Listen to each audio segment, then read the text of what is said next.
නරඹන්න Siyatha TV subscribe කරන්න. නවතම video දැමූ සැනින් එසැනින් දැනගන්න බෙල් බටන් එක ක්ලික් කරන්න.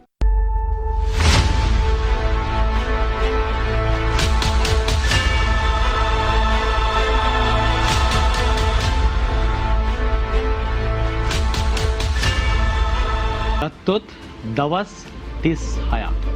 අදිදල ගත්තොත් දවස් 36ක කාලයක් තිබෙන්නේ.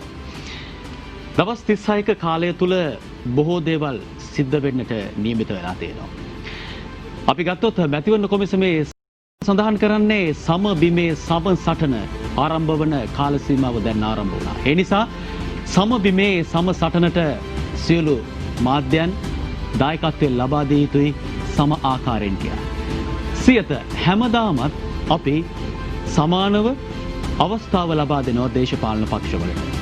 සෑම මැතිවරණයකදීම අපි සෑම දේශපාලන පක්ෂයකටම කණ්ඩායමකටම සෑම දේශපාලකයෙකුටම කිසිම වාදයක් බෙහෙදයක් පක්ෂපාතීත්වයක් නැතුව අපක්ෂපාතීව බොහොම මැදහත් සිතින් යුතුව මධ්‍යස්ථව අපේ ගුවන් කාලයන් වෙන් කරන්නට අප කටයුතු කරනවා.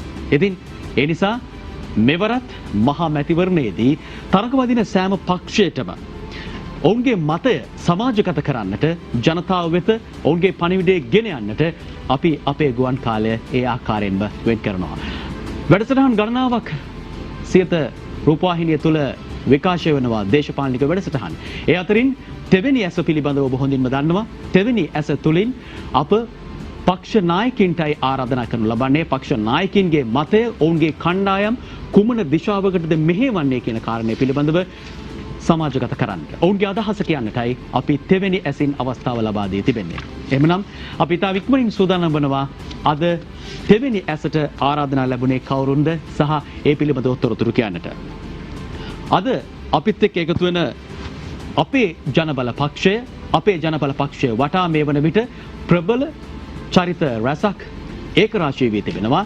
ඔවුන්ගේ මතය සමාජගත කරමින් සිටිනවා. ඒ නිසා අපි අද දවසේ අපේ ජනබල පක්ෂයට අවස්ථාව ලබා දෙනවා ඔවුන්ගේ මතය කුමක්ද යන්න පිළිබඳව රට හමුවේ තබන්නට. විශේෂයෙන්ම ක්‍රියාකාරී දේශපාලනය තුල දශක දෙකකට ආසන්න කාලයක් උන්වහන්සේ මේ දේශපාලනයේ ජාතික දේශපාලනය තුල රැඳී සිටමින් බොහෝ කාර්යයන් ඉෂ්ට සිද්ධ කළා. ඒ වගේම විශේෂයෙන්ම ගත්තොත් ත්‍රස්තවාදය තුරන් කිරීමේ කටයුත්තේදී ඒ ලැබුණු දායකත්වය අපරිමිතයි. ඒ වගේම ජාතික ප්‍රශ්න, ආර්ථිකමය ප්‍රශ්න, ඒ වගේම තමයි රට තුල අන්තවාදී කණ්ඩායම් පැන නගින අවස්ථාවන් වලදී ඒ තුරන් කරන්නට හඬක් නැගූ වැඩක් කරපු නායකත්වයක් හිමි පක්ෂයක් තමයි අපේ ජනබල පක්ෂය. එහෙමනම් අපි බොහොම ගෞරවයෙන් යුක්තව ආරාධනා කළේ අපේ ජනබල පක්ෂයේ නායක, ඒ වගේම ගම්පහ දිස්ත්‍රික් කණ්ඩායම් නායක හිටපු පාර්ලිමේන්තු මන්ත්‍රී පූජ්‍ය අතුරුලියේ රතනගරු ස්වාමීන් වහන්සේට අපේ හඳුරන්නේ බොහොම නමස්කාර පූර්වක වහන්සේ පිළිගන්න වැඩසටහනට. පූජ්‍ය අතුරුලියේ රතන හිමිපාණන් ජාතික දේශපාලනය තුල කැපී පෙනෙන චරිතයක් ලෙස උන්වහන්සේ කටයුතු කරමින් බොහෝ දේ පිළිබඳව උන්වහන්සේ තමන්ගේ මතය ඍජුව ඉදිරිපත් කළා. අද අප උන්වහන්සේ සමග මේ කතා කරන මොහොත වන විට උන්වහන්සේගේ දේශපාලනය පිළිබඳව කතා කරද්දී බොහොම භූමිකාව උන්වහන්සේගේ දේශපාලන භූමිකාව බොහොම චලනය ඊටම වේගවත් චලනයක් පෙන්වුම් කරනවා. ඒ මම එහෙම කියන්නේ මොකද එක කාලෙක උන්වහන්සේ එක කඳවුරක් නියෝජනය කරනවා. වසර කිහිපයක් ගිහිල්ලා ඒ කඳවුර අතහැරලා තවත් කඳවුරක් නිර්මාණය කරනවා. තවත් දේශපාලන මතයකට යොමු වෙනවා. තවත් කෙනෙක් දිනවන්නට කටයුතු කරනවා. ඒ දිනවන්නට හදපු කෙනාම පරාජයට පත් කරන්නට කටයුතු කරනවා. තවත් බලවේගයක් අරන් එනවා. මේ සියලු කාල සීමාවන් මේ දශක දෙක පුරා උන්වහන්සේ රැගෙන එද්දී අපේ හාමුදුරනේ ඔබ වහන්සේ දැන් අලුත්ම බලවේගයක් නිර්මාණය කරගෙන යනවා. මේ අලුත් බලවේගය නිර්මාණය කරන්නට අලුත් කඳවුර නිර්මාණය කරන්නට හේතු සාධකුනේ කුමක්?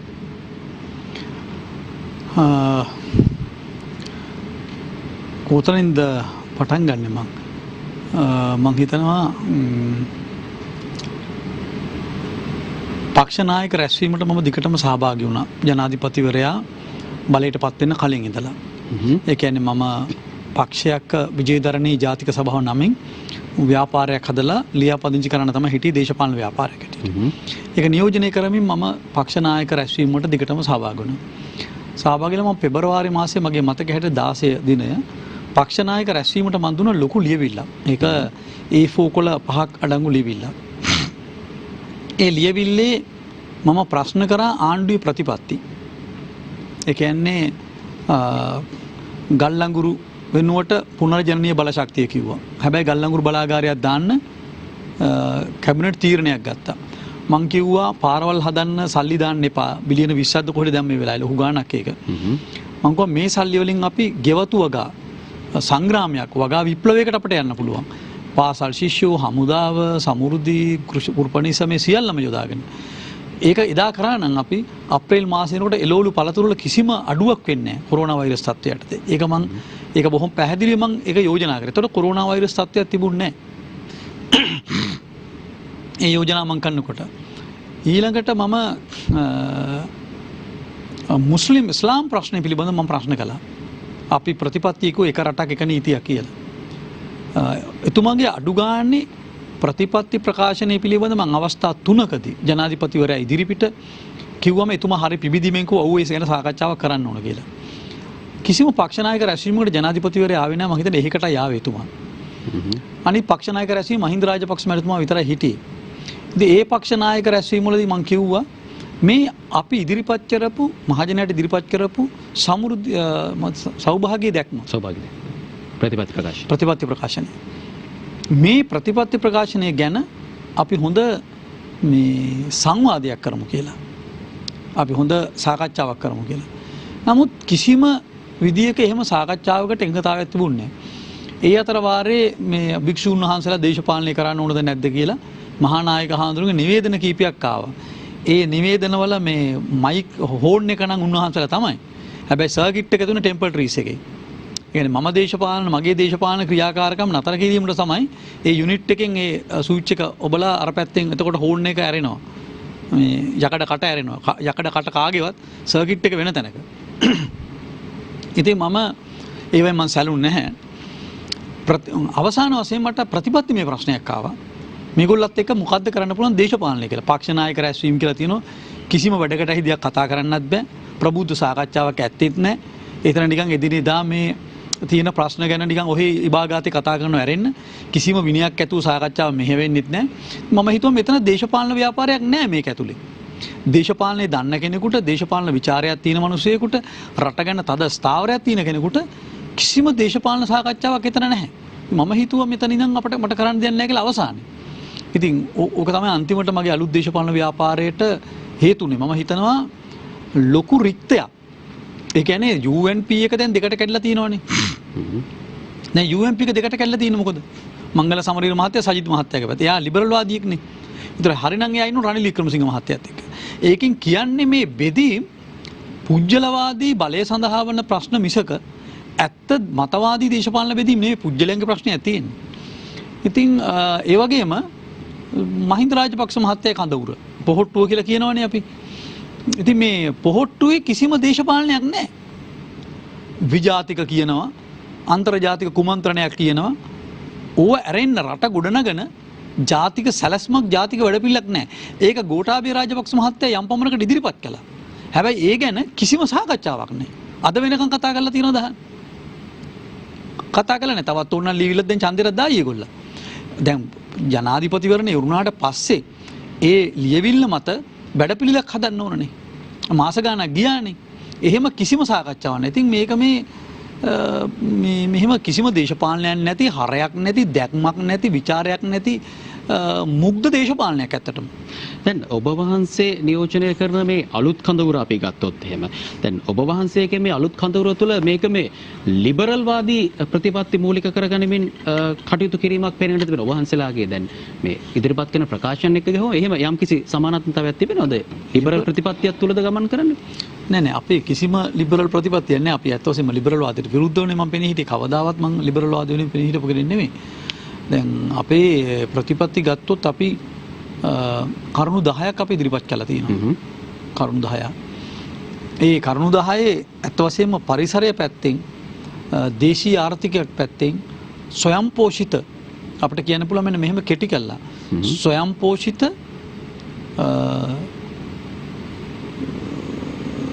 ජනතා ආර්ථිකයක් කියලා අපේ ආර්ථික ක්‍රමයට කියන්න පුළුවන්. ස්වයං පෝෂිත ජනතා ආර්ථිකයක්. ගෝඨාභය රාජපක්ෂ මහත්තයා කිව්ව ජනතා ආර්ථිකයක් කියලා. හැබැයි පොහුට්ටු ඇහුව කාගෙන් හරි ජනතා ආර්ථිකයක් කියන්නේ මොකද්ද කියලා මේ මිනිසුත් එක්ක කතා කරන එක මලගෙවල් යන එක කියලා ඒගොල්ලෝ කියයි. ජනතා ආර්ථිකයක් කියන කෙනෙක් ඒ නිර්වචනය ගැන කිසිම සාකච්ඡාවක් ඔය පොහුට්ටු ඇතුළේ වෙලා නැහැ. එහෙම සංවාදයක් තියෙනවා ජනතා ආර්ථිකයක් කියලා නායකයා කිව්වනම් මම හිතන්නේ මහින්ද මහත්තයාට එහෙම කතා කරන්න කිසිම ඕනකමකුත් නැහැ නේ. ඒ වගේ ඒවා දිරවන්නේත් නැහැ නේ. එහෙම ශාස්ත්‍රීය සාකච්ඡාවක් එහෙම ඒ වගේ එකකට උනන්දුවක් එහෙම ඇති කෙනෙක් නෙමෙයිනේ. මේ ඉතින් එහෙම මේ ශාස්ත්‍රීය සාකච්ඡාවක් කිසි වෙලාවක මේක බරපතල ප්‍රකාශනනේ ජනතා ආර්ථිකයක් කියන්නේ මොකද්ද?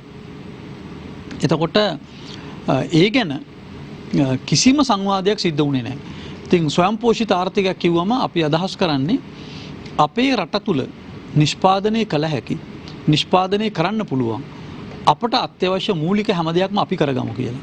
මොකද කොරෝනා වෛරස් එක නිසාත් ලෝකෙ ඇතිලා තියෙන දැවැන්ත ආර්ථික අර්බුදේ නිසාත් අපි රට අපි ස්වයං පෝෂිත වෙමු කියන එක තමයි අපේ ප්‍රධාන තේමා.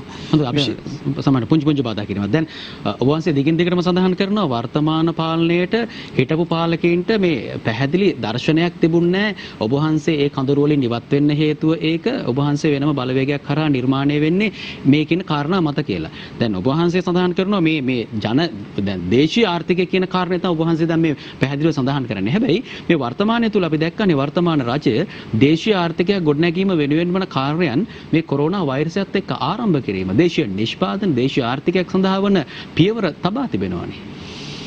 ඔව් එහෙම කතා නම් සද්ද නම් ඇහෙනවා. හැබැයි සද්ද හැටියට ඇතුලේ වැඩ නැහැනේ. එළිය ඇහෙන්නේ එකක්.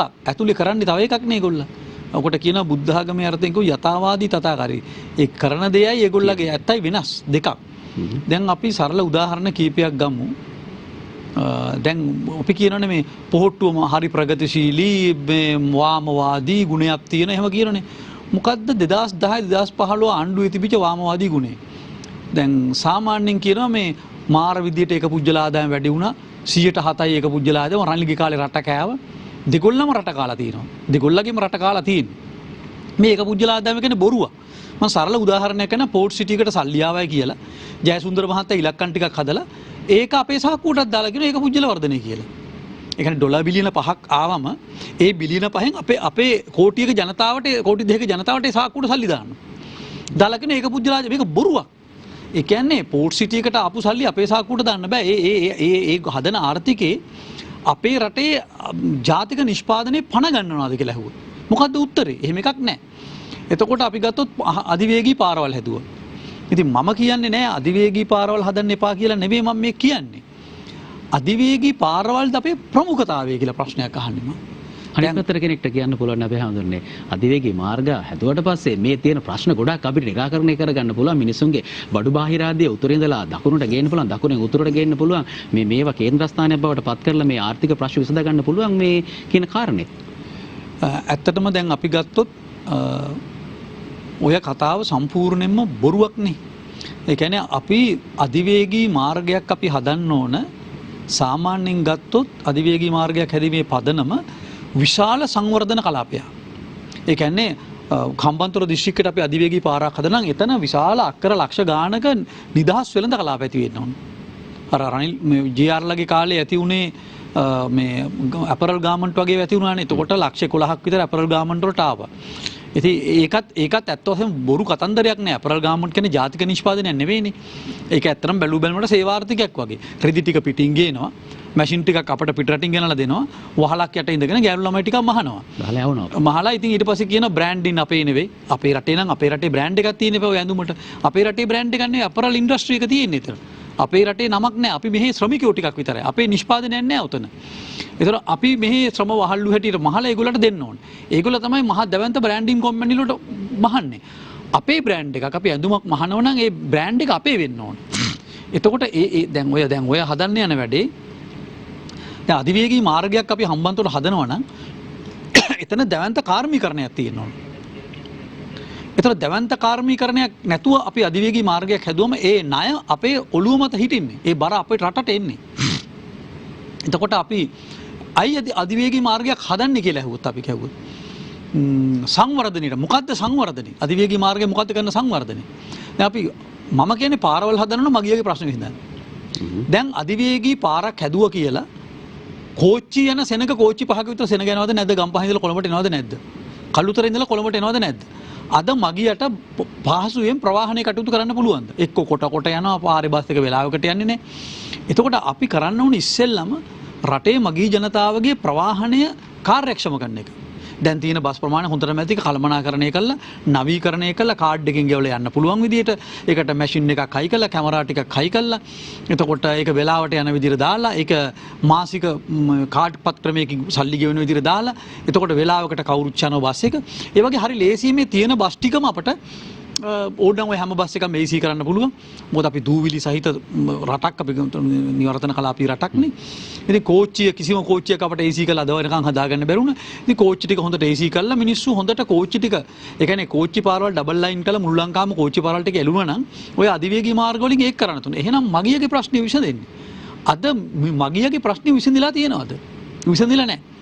එතකොට අපි අධිවේගී මාර්ග හැදුවම අර වගේ සංවර්ධනයක් වෙන්නේ නැත්නම් ඒක රටට බරක් වෙනවා. ඒ කියන්නේ අපේ සංවර්ධන උපාය මාර්ගය මොකක්ද කියලා ඉස්සෙල්ලා තීරණය කරන්න එපා. මේගොල්ලෝ කියනවා ජනතා ආර්ථිකයක් කියනවා, මේගොල්ලෝ කියනවා දේශීය ආර්ථිකයක් කියලා. ඉතින් ඊට පස්සේ චීනුන්ට ඉඩම් ටික දෙන එක ගැන තමයි කතා කරන්නේ. මොකද්ද මේගොල්ලෝ කතා කරන්නේ? ඒ කියන්නේ මහ විශාල කලාප. ඉතින් මහින්ද මහත්තයා කාලෙත් කතා කරේ ඕක, අනිත් කාලෙත් කතා කරේ ඕක. දැන් අපි සරල උදාහරණයක් ගමුකෝ. දැන් හම්බන්තොට අනන්‍යතාවය මොකද්ද?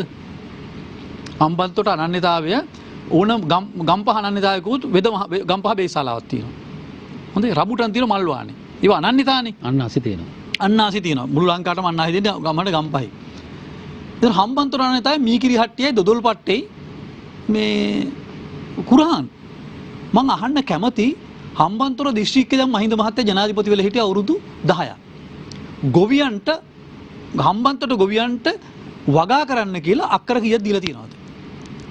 ඔය දේශීය ආර්ථිකය හදනවා කියන අය කුරක්කන් අක්කර කීයක් වර්ධනය කළා දෙනවා. මම කියන එක අක්කරයක්වත් වර්ධනය කළා නැහැ. කුරත්තන් තියෙන්නේ කරේ දාගත්ත සාට් එකේ විතරයි.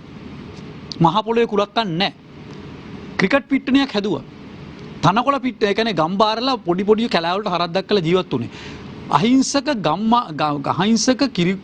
කිරි හදන අහිංසක ගොවියන්ට එක අක්කර 50ක් දීලා නැහැ.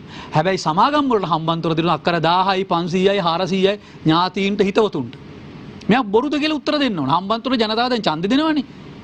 හම්බන්තොට මිනිස්සුන්ට ඉඩම් බෙදීමක් කළා තියෙනවද? හම්බන්තොට අහිංසක දුප්පත් ගොවියගේ ප්‍රශ්නෙට උත්තරයක් දීලා තියෙනවද? අදත් තිස්සම හරහා අන්තිම දුප්පත්. මුළු ලංකාවෙම ජනතා විමුක්ති පෙරමුණට 103කට අඩුවෙන් තමයි ඡන්ද හම්බුනේ බොහෝ තැන්වල. හැබැයි හම්බන්තොට විතරයි 105 හම්බුනේ. ඒකේ කතාවක් කියනවා ඒකේ. මොකද්ද කතාව? ඒකේ පණිවිඩයක් තියෙනවා රටට දීපු. ඒ කියන්නේ දුගීකම ඊටම වැඩි හම්බන්තොට. අවුරුදු 10ක් ජනාධිපතිකම කළා. එතකොට ක්‍රිකට් පිට්ටනිය හදනකොට එහෙ ඉන්න ගම්බාරලා ගිහින් තමයි ගිරාඳුරු කෝට්ටේට.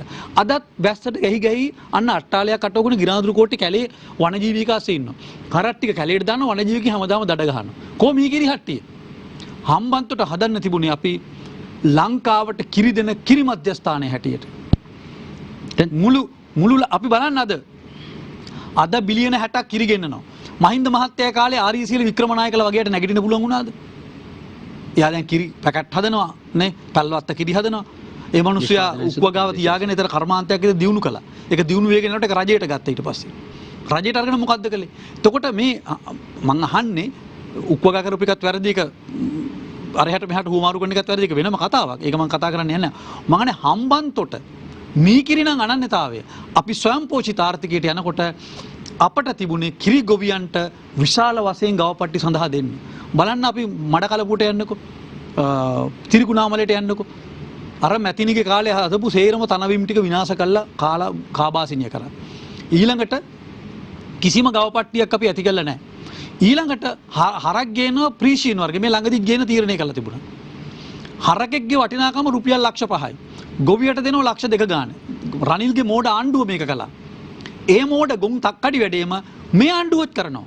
ඉතින් වෙනස මොකද්ද? අපි කිරි ගැන කතා කරොත් මම මේ මාතෘකාටිය විසිරලා කතා කරන්නේ. මම මේ කියන්නේ සැලස්මන් නැතිකම. ඒ කියන්නේ හම්බන්තොට අපි ගොඩනගද්දි හම්බන්තොට අනන්‍යතාවය අපිට මුළු අද ලංකාවට පිටරටින් කොච්චර කුරක්කම් ගෙන්නනවද? කො දේශීය ආර්ථිකේ. දේශීය ආර්ථිකේ තිබුණා නම් කරේ සාටකේ දානව නම් කුරක්කම් තියෙන්න එපායි. කො කුරක්කම් රටේ? මහ පොළොවේ කුරක්කම් නැහැ. පිටරටින් කුරක්කම් ගෙන්නන්නේ. මම දැක්ක ජනාධිපතිතුමා කියලා තියෙනවා මේ රටේ අපි ඒව හදනවා කියලා. මම එතුමාට ස්තුතිවන්ත වෙනවා. මම දන්නවා එතුමාට ඕනකමක් තියෙනවා කියලා. මම එතුමා විවේචනය කරන්නේ නැහැ. හැබැයි එතුමාට ඒ ඕනකම තිබුණාට ඒ ඕනකම ක්‍රියාවට නගන්න එහෙම නියාමුකයෝ ටිකක් ව්‍යවස්ථාදායකේ සූදානම් දෙයකට. එහෙම සූදානම්ක් නැහැ. ඉතින් ඒක හන්දා මේගොල්ලගේ ප්‍රතිපත්ති UNP ප්‍රතිපත්තිමයි. හැබැයි වෙනසක් තියෙනවා. වෙනස රනිලුයි මහින්දයි වෙනස්. රනිල් කියන්නේ අමු ලිබරල්. රනිල් කියන්නේ UNP කාරයෙක් නෙමෙයි ලිබරල් කාරයෙක්. රනිල්ගේ දර්ශනය UNP DS ලගේ දර්ශනය නෙමෙයි. UNP කියන එක අපි කියන්නේ දක්ෂිණාංශික කියලානේ. ඒ ප්‍රතිපත්තියම තමයි මහින්ද මහත්තයා කාලේ තිබිච්ච ප්‍රතිපත්තිය. වෙනස තියෙන්නේ විජාතික ලිබරල් ලයින් එකයි මහින්ද මහත්තයා අතර වෙනස තියෙනවා. සාපේක්ෂව ගත්තම රනිල්ට සාපේක්ෂව මහින්ද මහත්තයා හොඳයි කියලා හැමදාම මම තෝරනවා. ඒ කියන්නේ කිසි ප්‍රශ්නයක් නැහැ. ඒක ඇත්ත. හැබැයි දෙගොල්ලගේම ප්‍රතිපත්ති UNP මට කියන්න 2010 2015 ප්‍රතිපත්ති UNP නෙවෙයි කියලා මොකද්ද කියන්න තියෙන ඒගොල්ලන්ට කියලා. කිරිපිටි කර්මාන්තේ වැඩි කරලා තියනවා ඒගොල්ලෝ. ලංකාවේ කියන හාල් නිෂ්පාදනය කරයි කියලා. මේකත් එක්කර ඇත්ත කතාවක් නෙවෙයි. යුද්ධෙන් පස්සේ අපේ හාල් නිෂ්පාදනය ස්වයං සිද්ධව වැඩි වුණේ. ඒ කියන්නේ මඩකලපුවේ විශේෂයෙන්ම ඔය වවුනියා දිස්ත්‍රික්ක වල අපිට යන්න බැරි පය ගහන්න බැරි තැන් වලින් ගොයිබිම් හැදිලා ඒවා අස්වැන්න කොළඹට එන්න පටන් ගත්තා. එතකොට තමයි වැඩිම සිද්ධ වුණේ. පොහොර දීපු නිසා අස්වැන්න වැඩි වුණා විවගා වුණා කියන එක එච්චර ඇත්තක් නෙවෙයි. අපි හොඳට සම වෙන්න. දැන් මේ කතාවේදී මට හැඟෙන කාරණයක් දැන් කෙනෙකුට ප්‍රශ්න කරන්න පුළුවන්. බලන් ඉන්න ඔබට ප්‍රශ්නයක් නැගෙන්න පුළුවන්. දැන් ඔබ වහන්සේ හම්බන්තොට කියන ප්‍රදේශය මූලික කරගෙන කතා කරා. දැන් ඒ වගේම තව අපි ගත්තොත් එක් පළාත් වල එක් ප්‍රදේශවල ආවේනික නිෂ්පාදනයන් ඒ වගේම ආවේනික කර්මාන්ත තිබුණා. නමුත් දියුණු වෙන සමාජයක දියුණු වෙන රටක ඒ කර්මාන්තෙම කළ යුතුද? ඒ කර්මාන්තයම කළ යුතුද? ඒ කර්මාන්තේ නැතුව වෙනත් කර්මාන්තයක් උදාහරණයක් විදිහට අපි ගත්තොත් දැන් හම්බන්තොට ඔය කියන මීකිරි හෝ වෙන්න පුළුවන් ගව කර්මාන්තය වෙන්න පුළුවන් ඒක පැත්තකට කරලා ඊට වඩා නවීන සමාජයට කර්මාන්තවල වැඩ කරන්නට ඒ දරුවන්ට යම්කිසි විදිහට කර්මාන්තපුරයක් ඇති කරලා ඒ කර්මාන්තපුරය තුළ ඔවුන්ගේ දැනුම පාවිච්චි කරලා රැකියා කරන්නට ඔවුන්ටත් ඒ අවස්ථාව ලැබෙනවා. ඒ නිසා වෙන්නට පුළුවන් නේද ඒ ප්‍රදේශය තුළ කාර්මික නගර ඇති කරන්නට යම් සැලසුම් සකස් කරලා තිබුණේ. අපි අර පරණ දේම කළ යුතුද? දැන් අලුත් ලෝක වටපිටාවක්නේ තියෙන්නේ. අලුත් ලෝක වටපිටාවක් යටතේ අපි කල්පනා කරලා බලන්න ඕන මේ කාර්මීකරණය කියන එක දිහාවට අපි ගියානේ. ගිහිල්ලා අපි කාර්මීකරණය කරයි කියලා මොනවද අලුතින් කරපු කර්මාන්ත? අපි මහා පරිමාණයෙන් විශාල රස්සා ලැබෙන එකට පටන් අරන් තියෙන්නේ ගාමන්ට් නැත්තම් ඔය රෙදිපිලි ඇඳුම් මහන එක. ඒක තමයි අපේ එකම කර්මාන්තය. ඒකෙන් අපිට බිලියන 5ක් එනවා කියලා කියනවා. ඒක පට්ට බොරුවක්.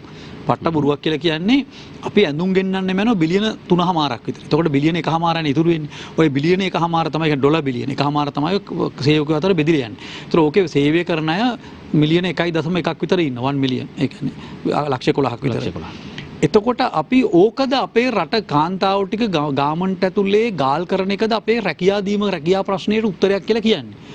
අපි හදන්න ඕන අද අපේ ලෝක රටාවම අද හැදිලා තියෙන්නේ එක්තරා දුරකට ස්වයංපෝෂිත ආර්ථිකයකට යන්න. අපේ දියුණුව බියගම හරි කර්මාන්තශාලා තියෙන ප්‍රදේශ දෙක තුනක් කියලා කරන ඒ කර්මාන්තශාලා රටපුරා ඇති කිරීම කියන එක තමයි මහින්ද මහත්තයාගේ චින්තනය. රනිල් මහත්තයා හිතන්නේත් ඒක වෙනස් විදියකට. රනිල් මහත්තයා ලිබරල් හන්දේක වෙනස් විදියකට හිතනවා. මහින්ද මහත්තයා තව ඩිංගක් වෙනස් විදියට. හැබැයි දෙගොල්ලගේම ප්‍රතිපත්ති මූලකව එක වෙනසක් මම දකින්නේ නැහැ. දැසින් දකින දෙයට වඩා තවත් බොහෝ ඉදිරියට සිතන්නට කාලය.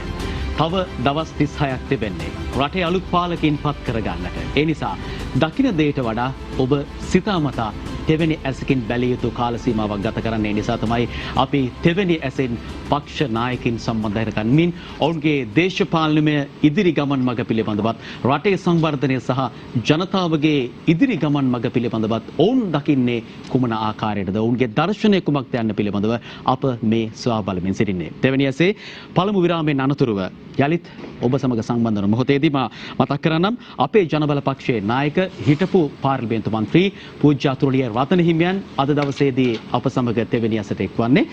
විරාමයට අනතුරුව කතා කරමින් හිටියේ ආර්ථිකය පිළිබඳව, දේශීය ආර්ථිකය පිළිබඳව සහ උන්වහන්සේගේ ප්‍රතිපත්තිය. උන්වහන්සේ මේ අපේ රටේ ආර්ථිකය ගොඩගත යුත්තේ කෙසේද යන්න පිළිබඳව තමයි සාකච්ඡා කළේ. අපේ හැඳුරුනේ දැන් ඔබ වහන්සේ කියන මේ ආර්ථිකය, දේශීය ආර්ථිකය ස්වයංපෝෂිත ආර්ථිකයක් බිහි කරන්න ඕනේ අපේ ආර්ථිකයක් කියන කාරණේ සඳහන් කරනවා. හැබැයි අපි විශ්වාස කරන්නේ අපි මේ පුංචි දරුවන් පවා හිතන්නේ අපි සිංගප්පූරුවක් වෙන්න ඕනේ, මැලේසියාවක් වෙන්න ඕනේ, කොරියාව වගේ රටක් මේ තාක්ෂණයෙන් ඉදිරියට යන්න ඕනේ. ඔබ වහන්සේ සඳහන් කරන විදිහට හැමදාමත් අර හරක පස්සේ යන එහෙම නැතිනම් අර හැමදාම එළවලු ටික වගා කරන කොරටුවේ ඉන්න ඒ ගෙවිලියෝ ගොවීන් මේ අපි පස්සට නේද මේ යන්න හදන්නේ. අපි ඇයි ලෝකෙම ඉස්සරහට යනකොට අපි විතරක් මේ පස්සට යන ආර්ථිකයක් ගැන කතා කරන්නේ? එහෙම තර්කයක් නැගෙන්න පුළුවන් නේ. ඇත්තටම උදේශාන් අපි මේක තමයි රටේ බහව ප්‍රශ්න ඉතා වැදගත්. සාමාන්‍යයෙන් අපි හුඟක් අය හිතන්නේ මේ විදියට. අපි ගත්තොත් මහින්ද මහත්තයත් කියන්නේ සිංගප්පූරුවක් කරන්න. එහෙම නැත්නම් කොරියාව වගේ අපි දියුණු රටක් වෙන්න ඕන කියලා හිතන්නේ. රටේ මිනිස්සුත් සෑහෙන ප්‍රමාණයක් ඒ ගීතයේ තනුව තමයි වාදනය කරන්නේ. හැබැයි ලෝකයේ ඇවිල්ලා තියෙන තැන මොකද්ද මේ අවුරුදු 150? ඒ සංඛ්‍යාලේඛන ඒ දත්ත සහ ලෝකයේ අද ඇති වෙලා තියෙන නව ප්‍රවණතා ගැන කිසිම අදහසක් මේ දේශපාලන පක්ෂ වලට නැහැ. කොටිම ලංකා සමාජික සාකච්ඡා කරන්නේ නැහැ. මම සරල උදාහරණ කිහිපයක් කියන්නම්. 2015 පැරිස් සමුළු වෙනකොට මුළු ලෝකෙම කිව්වා තෙල් සහ ගල් අඟුරු මින් ඉස්සරහට ගියොත් මානව සංහතිය බරපතල තත්ත්වයකට එනවා. දැනටම සෙල්සියස් 1කට උෂ්ණත්වය ගිහිල්ලා මේක 2ට යාම නවත්තන්න ඕන. 2ට ගියොත් මූදු මට්ටම ඉහළ යාවි, ගම් වතුර ගලන්න ගනීවි, නිසි කාලයට වැසි නැති වේවි, අයිස් කඳු දිය වේවි. මේ බරපතල අනතුර සංඛ්‍යාලේඛන විද්‍යාත්මක දත්ත මගින් පැහැදිලි කරා. ඒ අනුව ගල් අඟුරු 1993 තත්ත්වයේ සැලකිල්ලට අරගෙන කපන්න ඕන. ඒ අනුව ප්‍රධාන කරුණු 3ක් විශේෂයෙන්ම විකල්ප බලශක්තියත්, තිරසාර ගොවිතැනත්, ජෛව විවිධත්වය ආරක්ෂා කිරීමත් කියන කරුණු 3 පදනම් කරන කරුණු 17කින් යුක්ත ඉලක්ක දුන්නා. දැන් අපි සිහින කොරියානු සිහිනට අපි පෘථුවියක් විදිහට බලන්න ඕනේ. මහ පොළොවක් විදිහට එක රටක් එක ලෝකයක් විදිහට අපි එකක් විදිහට අපි සිතියම එකට අරගෙන බැලුවම මේ විද්‍යා තාක්ෂණ දියුණුව ඇත්තටම හරි හොඳයි.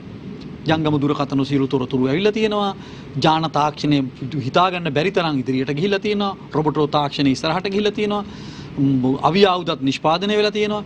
මේ හැම දෙයක්ම හරි පුදුමාකාර තාක්ෂණික දියුණුවක් තමයි. අපිට මවිතේ දනවන එක පැත්තෙන් කල්පනා කරලා බැලුවම විශේෂයෙන්ම නූතන යුගයේ සංවේදන තාක්ෂණය ඇතුළත දියුණුව. හැබැයි මානව වර්ගයාගේ පැවැත්ම පැත්තෙන් අරගෙන බැලුවොත් ලෝක ජනගහනයෙන් කෝටි 100ක් හරියට කැම නැතුව දුක් විඳිනවා.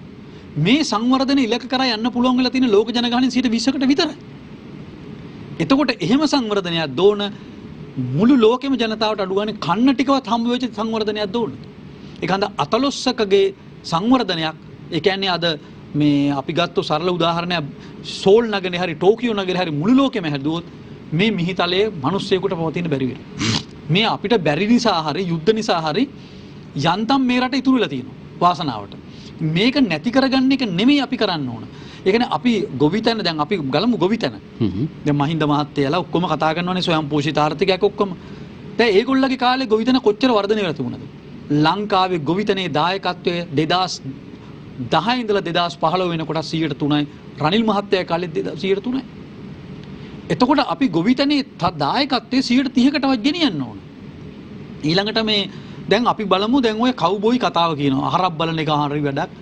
අද බලන්න ඇමරිකාවේ ගියොත් අපි ගොඩාක් ප්‍රාන්තවලට මට මතකයි ජෝර්ජ් බුෂ් කිව්වා නිවාඩු කාලේට මං ගිහලා හරක් බලනවා කියලා. ඒගොල්ලන්ගේ කවුබොයි කියලා ඇමරිකාවේ සංස්කෘතියක් ඇති වුණා. හරක් බලන එක ඉන්ඩේර සංස්කෘතිය ඇමරිකාවේ සංස්කෘතිය කියලා කවුරුත් විශ්වාස කරන්නේ අපිට පේන්නේ නිව්යෝක් විතරයි. කිරි හදන සත්ත්ව පාලනය කරන ගොවි සංස්කෘතියක් ඇමරිකාවේ තියෙනවා. ඒක තාක්ෂණික නවීන ගොවිතැනක්. හැබැයි කවුබෝයි සංස්කෘතිය වැටිලා නැහැ. එතකොට අපේ රටේ ඒ කියන්නේ මී කිරි හට්ටියත් වැටෙන්න ඕනද එතකොට? අපි කිරි හදන්න ඕනේ නැද්ද? නැහැ. මොඩර්න් වෙලා එන්න ඕනද කියලා. අන්න ඊටාම වැදගත්. ඒ කියන්නේ අපි ගොවිතැනට යනවා කියන්නේ ආපස්සට යන එකවත් හරක් බලාගෙන වරන් කොටයක් ගහගෙන යන එක නෙමෙයි. අපිට අවශ්‍ය එක්තරා දුරකට කියන වචනේ මම පාවිච්චි කරන්න කැමතියි. එක්තරා කියන එක. අනවශ්‍ය පමණ තාක්ෂණික නෙවෙයි. මේ යම් පමණකට තාක්ෂණي අපි යොදා ගන්නවා. අපි සරල උදාහරණයකට ගත්තොත් ගොවිතැනේදී මං හිතන්නේ අපි අක්කර 5ක් වගා කරනවා නම් කැමරා ටික හයි කළා. තමන්ගේ ජංගම දුරකථනයෙන් තමන්ගේ කොළ කොඬ වෙන රෝගයක් තියෙනවද, මැස්සෝ ඇවිල්ලාද, වතුර හරියට තියෙනවද කියලා බලන්න පුළුවන් නේ ජංගම දුර. ඇමරිකාවේ හිටියත් එයාට ජංගම දුරකථනයෙන් බලන්න පුළුවන්. ඕනනම් අපට මෝටරේ වෑල් එක ජංගම දුරකථනයේ කී එකක් ඇමරිකාවෙන් නම් තද කරාම වතුර යවන්න පුළුවන් එයාට. ඒ තාක්ෂණේ තියෙනවනේ. ඒතර හැම ගහකටම වතුර යනවා බටේකින්. අපි කියනකට ඩ්‍රිප් ඉරිගේෂන් ජල බිඳු ක්‍රමය කියලා. එතකොට පෝර ටික දාන්න පුළුවන් වතුර ටැංකියට. ඒතර වතුර ටැංකියට පෝර ටික දැන් පෝර කියන්නේ කාබනික පෝර. දැන් මම බින්දුව කියලා ගහට වැටෙනවා. ගහ ලස්සනට හැදෙනවා. ගහ බලන්න පුළුවන් කැමරාව. තොප්පියක් දාගත්ත හොඳට කලිසම් ඇදලා තාක්ෂණික ගොවියෙක්. නවීකාරක තාක්ෂණික ගොවියෙක් අද අපට අවශ්‍යයි. දැන් අපේ ගොවිය කවුද? අර ඉස්සර ගොවිය උදැල්ල ගත්තම නිකන් පොඩි පෞරුෂයක් තියෙන මිනිහෙක් නේ හිටියේ. පපුව පළල් නිකන් අපේ පරණ පින්තූරවල එහෙමනේ හිටියේ. DSU ගේ ගොවිය. අද ගොවිය කවුද? කොණ්ඩේ ගියපු, කකු බැහැපු, දත් ටික ගියපු, කසිය ගහන, ඉඩමත් උගස් තියපු, ඔළුව කහ ඉන්න හිඟන ගොවියෙක්. ඒතර මේක එතකොට අපේ પરම්පරාව හිතනවා යකෝ මේ මුන් කියන්නේ අපට අපේ තාත්තා වගේ ඉන්න තියලා අහනවා අපේ. ඒක ඇත්ත. පැහැදිලි. ඉතින් අපි කියන ගොවිය එහෙම ගොවියෙක් නෙවෙයි. අපි කියන්නේ මේ මහ පොළවෙන් ගන්න පුළුවන් දේ. අපට රත්තරන් මහ පොළවක් තියෙනවා. අපේ රටේ ඉඩම් අක්කර ලක්ෂ 50ක් තියෙනවා, වතුර ලක්ෂ 50ක් තියෙනවා, මිනිස්සු ලක්ෂ 50ක ඉන්නවා හරියටම ගත්තොත්. මේ දෙක හරියට අරගත්තොත් දැන් බලන්න අපි බිලියන 400ක්. ඒ කියන්නේ මේ කෝටි විදියට ගත්තොත් කීයද අපි ගන්න බිලියන කොහොම මිනිස්සුන්ට එච්චර තේරෙන්නේ නැහනේ. කෝටි 40000 කෝටි 40000 කෝටි 40000ක් අපි පිටරටින් ආහාර ගෙන්න ගන්න. මොනවද ගේන්නේ? අල ගේනවා, පරිප්පු ගේනවා, එතකොට මොන කොත්තමල්ලි ටික ගේනවා, කහ ගේනවා, ඉඟුරු ගේනවා, ලූණු ගේනවා, මිරිස් ගේනවා. මොකද්ද ගේන්නේ නැත්තේ? හැම දෙයක්ම අපි මේ විදිහට ගෙන්න ගන්න. අපි කරන්න ඕන අපේ රටේ මේ අපිට මිරිස් ටික වාගන්න බැරිද? පොල්ලක් කර ලක්ෂ 10ක් තියෙනවා. ඉතින් මේ පොල්ලක් කර ලක්ෂ 10 යටි වගාවක් විදියට අපි ගම්මිරිස්, ඒ වගේම අන්නාසි, ඒ වගේම ඉඟුරු, කහ වගේව වගා කරන්න පුළුවන්. මම හිතන්නේ ලංකාව වගා කරලා ලංකාව වගේ තව ගුණයකට වගා කරන්න පුළුවන්.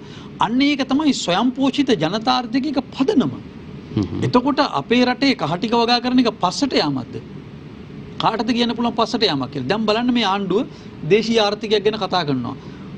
මේ මිනිස්සුන්ට කියනවා මේ ප්‍රීමා කම්පැනි ටැක්ස් එක නැති කරා, ටැක්ස් එක අඩු කරා. හාල් මෙට්‍රික් ටොන් මට මතක හිටිය ඉලක්කම හරියද කියලා මම 32 ලක්ෂයක් මං හිතන්නේ අපි 32 ලක්ෂයක් අපිට අස්වැන්න හම්බුනේ මේ පාර කන්නේ. වැඩිම අස්වැන්නක් ආවා. වැස්ස හරිය නිසා. මේ පාර වැඩිම අස්වැන්නක් තිබුණා. වැඩිම අස්වැන්නක් ආවා. එතකොට අපි ඒ වෙලාවේදී ඇමරිකානු කම්පැනි ටැක්ස් එක අයින් කරනවා. ඒ කියන්නේ මොකද්ද? පාම් පිටි ගන්න කියලානේ. ඇත්තටම පාම් පිටි කනවා කියන්නේ වහ කනවා වගේ වැඩ තමයි. බඩ පිපෙනවා. පාන් කියන්නේ බොරුවක්නේ. මේ පාන් වල පිපිලා තියෙන මෙහෙම මිලි කර අතට ගන්න පුළුවන්. බනිස් ගෙඩිය මෙහෙම ගුලි කරලා අතට ගන්න පුළුවන්. මේකේ කන දෙයක් නෙන්නේ බොරුවක්. මේක බඩට ගියාම බඩේ දැවිල්ල. පැය එකමාරක් දෙයක් කරනවා මේක දිරවනවා. ඊළඟට මේක ඉක්මනින් දිරවන හන්ද පහසුවෙන් ඒ කියන්නේ මේක මෘදුකාංග ඒ කියන්නේ මයික්‍රෝන අඩු ගානකට මේ පිටි කඩලා නේ තියෙන්නේ. කියන්නේ හරි මේ ඉක්මනින් දිරවනවා. මේ පිටි වැඩියෙන් කෑම වෙන්නේ සීනි අමාරු ඉක්මනින් හැදෙනවා. ඒ කියන්නේ කෙඳි එකතු වෙලා සංකීර්ණ ආහාර වේලක් නෙවෙයි. එතකොට බඩවැල් මේ විදිහට අවුරුද්දක් පුරුදු වුණොත් මාස 6ක් පුරුදු වුණොත් අනිවාර්යෙන් එයා දියවැඩියා රෝගියෙක් වෙනවා. ඉතින් ලංකාවේ සේරටම දියවැඩියාව. ඉතින් ඒක නිසා අපි කරන්න ඕන පාම් පිටි කන එක නෙවෙයි. අපි කරන අපේ පුළුවන් තරම් පාම් හාල් පිටි වලින් පාන් හදන එක අපි කරන්න ඕන. ඒක කරන්න කියලා බණ්ඩාර කියලා මහත්තයෙක් වෙනම ප්‍රයත්නයක් දරුවා ඒකට. නමුත් ඒක මහින්ද මහත්තයා කාලේ 2012 13 කාලේ බැලුවේ ඒ මිනිහයාට බැංකු හිර කළා ඒ මිනිහයාට නන්නත්තර කළා විනාශ කළා දැම්මා. හැබැයි වර්තමානයේ ජනාධිපතිවරයාගේ මූලිකත්වයෙන් ආනයනික භාණ්ඩ විශාල ප්‍රමාණයක් දැන් තහනම් කරලා තියෙනවා. පිටරටින් ගෙන්නන්න බෑ. අත්‍යවශ්‍ය භාණ්ඩ පවා විශාල ප්‍රමාණයක් යම් කිසි සීමාවන් පනවමින් තිබෙනව නේද මේ දේශීය ආර්ථිකය ගොඩනැගීම සඳහා වන කාර්ය සඳහා අපේ. ඇත්තටම එහෙම ප්‍රකාශනයක් කළා තියෙන එක අපි අගය කරන්න ඕන ජනාධිපතිතුමා එහෙම එකක් කිරීම ගැන. නමුත් ප්‍රශ්නේ තියෙන්නේ දැන් මේ ගත්ත තීන්දුව එක මොකද්ද? ප්‍රීමා කම්පැනි පාන් අඩු කරේ මිනිස්සුන්ට අඩුවට පාන් දෙන්න කියලාද කියන්නේ? නැහැ. මං කියනවා මේක හොරකම කියලා. ඒ කියන්නේ ප්‍රීමා කම්පැනි ටැක්ස් එක අඩු කරනකොට ප්‍රීමා කම්පැනි කප්පන් දෙනවා. ඒක තමයි ඇත්ත. කිසි කෙනෙක් ඕවා දන්නේ නැහැ මිනිස්සු. මම පාර්ලිමේන්තුවේ ඉන්නඳ මම දන්න මට වගකීමෙන් කියන්න පුළුවන්. මේගොල්ලෝ සනිකර මේ කප්පන් වලට වැඩ කරන්නේ. එතකොට අපි ඒක ඒ වගේ බූරු වැඩක් අපි කරන්න ඕනද? අපි කරන්න ඕන අඩුවට පාන් දෙන එක නෙමෙයිනේ. අපි කරන්න දේශීය එහෙනම් අපි කරන්න හාල් මිල අඩු කරන්න ගොවියට රුපියල් 10ක් දෙන එකේ ටැක්ස් එක අරගෙන. ඒකනේ අපි කරන්න ඕන. එතකොට ගොවියට හොඳයි නේ ඒක. ඒ රුපියල් 10 ගොවියට නේද යන්නේ. අපි එතකොට මිනිස්සු පාංගෙඩිය ලාභ වෙනකොට මිනිස්සු දුප්පත් මිනිහා ගන්නේ පාංගෙඩියනේ. වතුකම් කරුවෝ හාලුයි පානුයි දිහා බැලුවොත් පාංගෙඩියක් ලාභන පාන් අරන් යන්නේ. එතකොට ඒ මිනිහට සීනිත් අමාරු හැදෙනවා, කැහුටු ගැහෙනවා. හරියට විටමින් ප්‍රෝටීන් ටික ලැබෙන්නේ නැහැ. ඉතින් අපි අන්න එතනින් අපි සාකච්ඡාව පටන් ගන්න ඕනේ. ඒ කියන්නේ අපේ රටේ අපි දේශීය ඒ කියන්නේ අපේ රටේ සරල ගණිතයක් නේ තියෙන්නේ. අපි මෙහෙම ගමුකෝ මැද පෙරදිය කාන්තාව බිලියන 5ක් කියවනවා. සංචාර කර්මාන්තයෙන් බිලියන 7ක් හම්බ වෙනවා. 7යි 5යි කීයද? 12යිනේ. එතකොට අපි මේ බිලියන 12 මොකද්ද අපට වෙන්නේ? අපි තෙලුයි ගල්ලංගුරු ගෙන්න ගන්න බිලියන 5ක විතර. ආහාර ගෙන්න ගන්න තව බිලියන 2කට කිට්ටු මුදලකට. හොඳයි. එතකොට මේ සල්ලි ඉතුරු වෙන්නේ කොහොමද? හරියට හිල් වෙච්ච කලයක් වගේ. එතකොට කෑ ගහනවා අම්මෝ ඩොලර් යගේ වැටෙනවා කියලා. අපි ඒක පුජ්‍යල ආදායම අඩු වෙනවද නැති වෙනවද කියන එක බොරුවක්. ඒ ආර්ථික විද්‍යාව ගන්න මේ ලෝකේ දැන් ආර්ථික විද්‍යාව පිළිගන්නෙත් නෑ ඒවා. ඒක පුජ්‍යල ආදායම කියන්නේ රට ඇතුළට කළු සල්ලි හරි මොනවා හරි සල්ලි ටිකක් කියලා මිනිසුන්ගේ සාක්කුවට දාන කෙනෙක් කරන්නේ. ඒක යථාර්ථයක් නෙවෙයි. ඒකෙන් ඉලක්කම් අනින්න බෑ. වර්ධන වේගය කියන්නේ බොරුවක්. අපි කරන්න ඕන රට ඇතුලේ මිලදී ගැනීමේ හැකියාව. මිනිසුන්ගේ මේ දෙවැනි එක තමයි මිනිසුන්ගේ සෞඛ්‍ය සමාජයේ විෂමතාවයේ අඩුකම එතකොට අධ්‍යාපනයේ සාක්ෂරතාවය ජීවිත අපේක්ෂාව සතුට හැපි ඉන්ඩෙක්ස් කියලා දැන් අලුතෙන් ආවේ ඒකයි.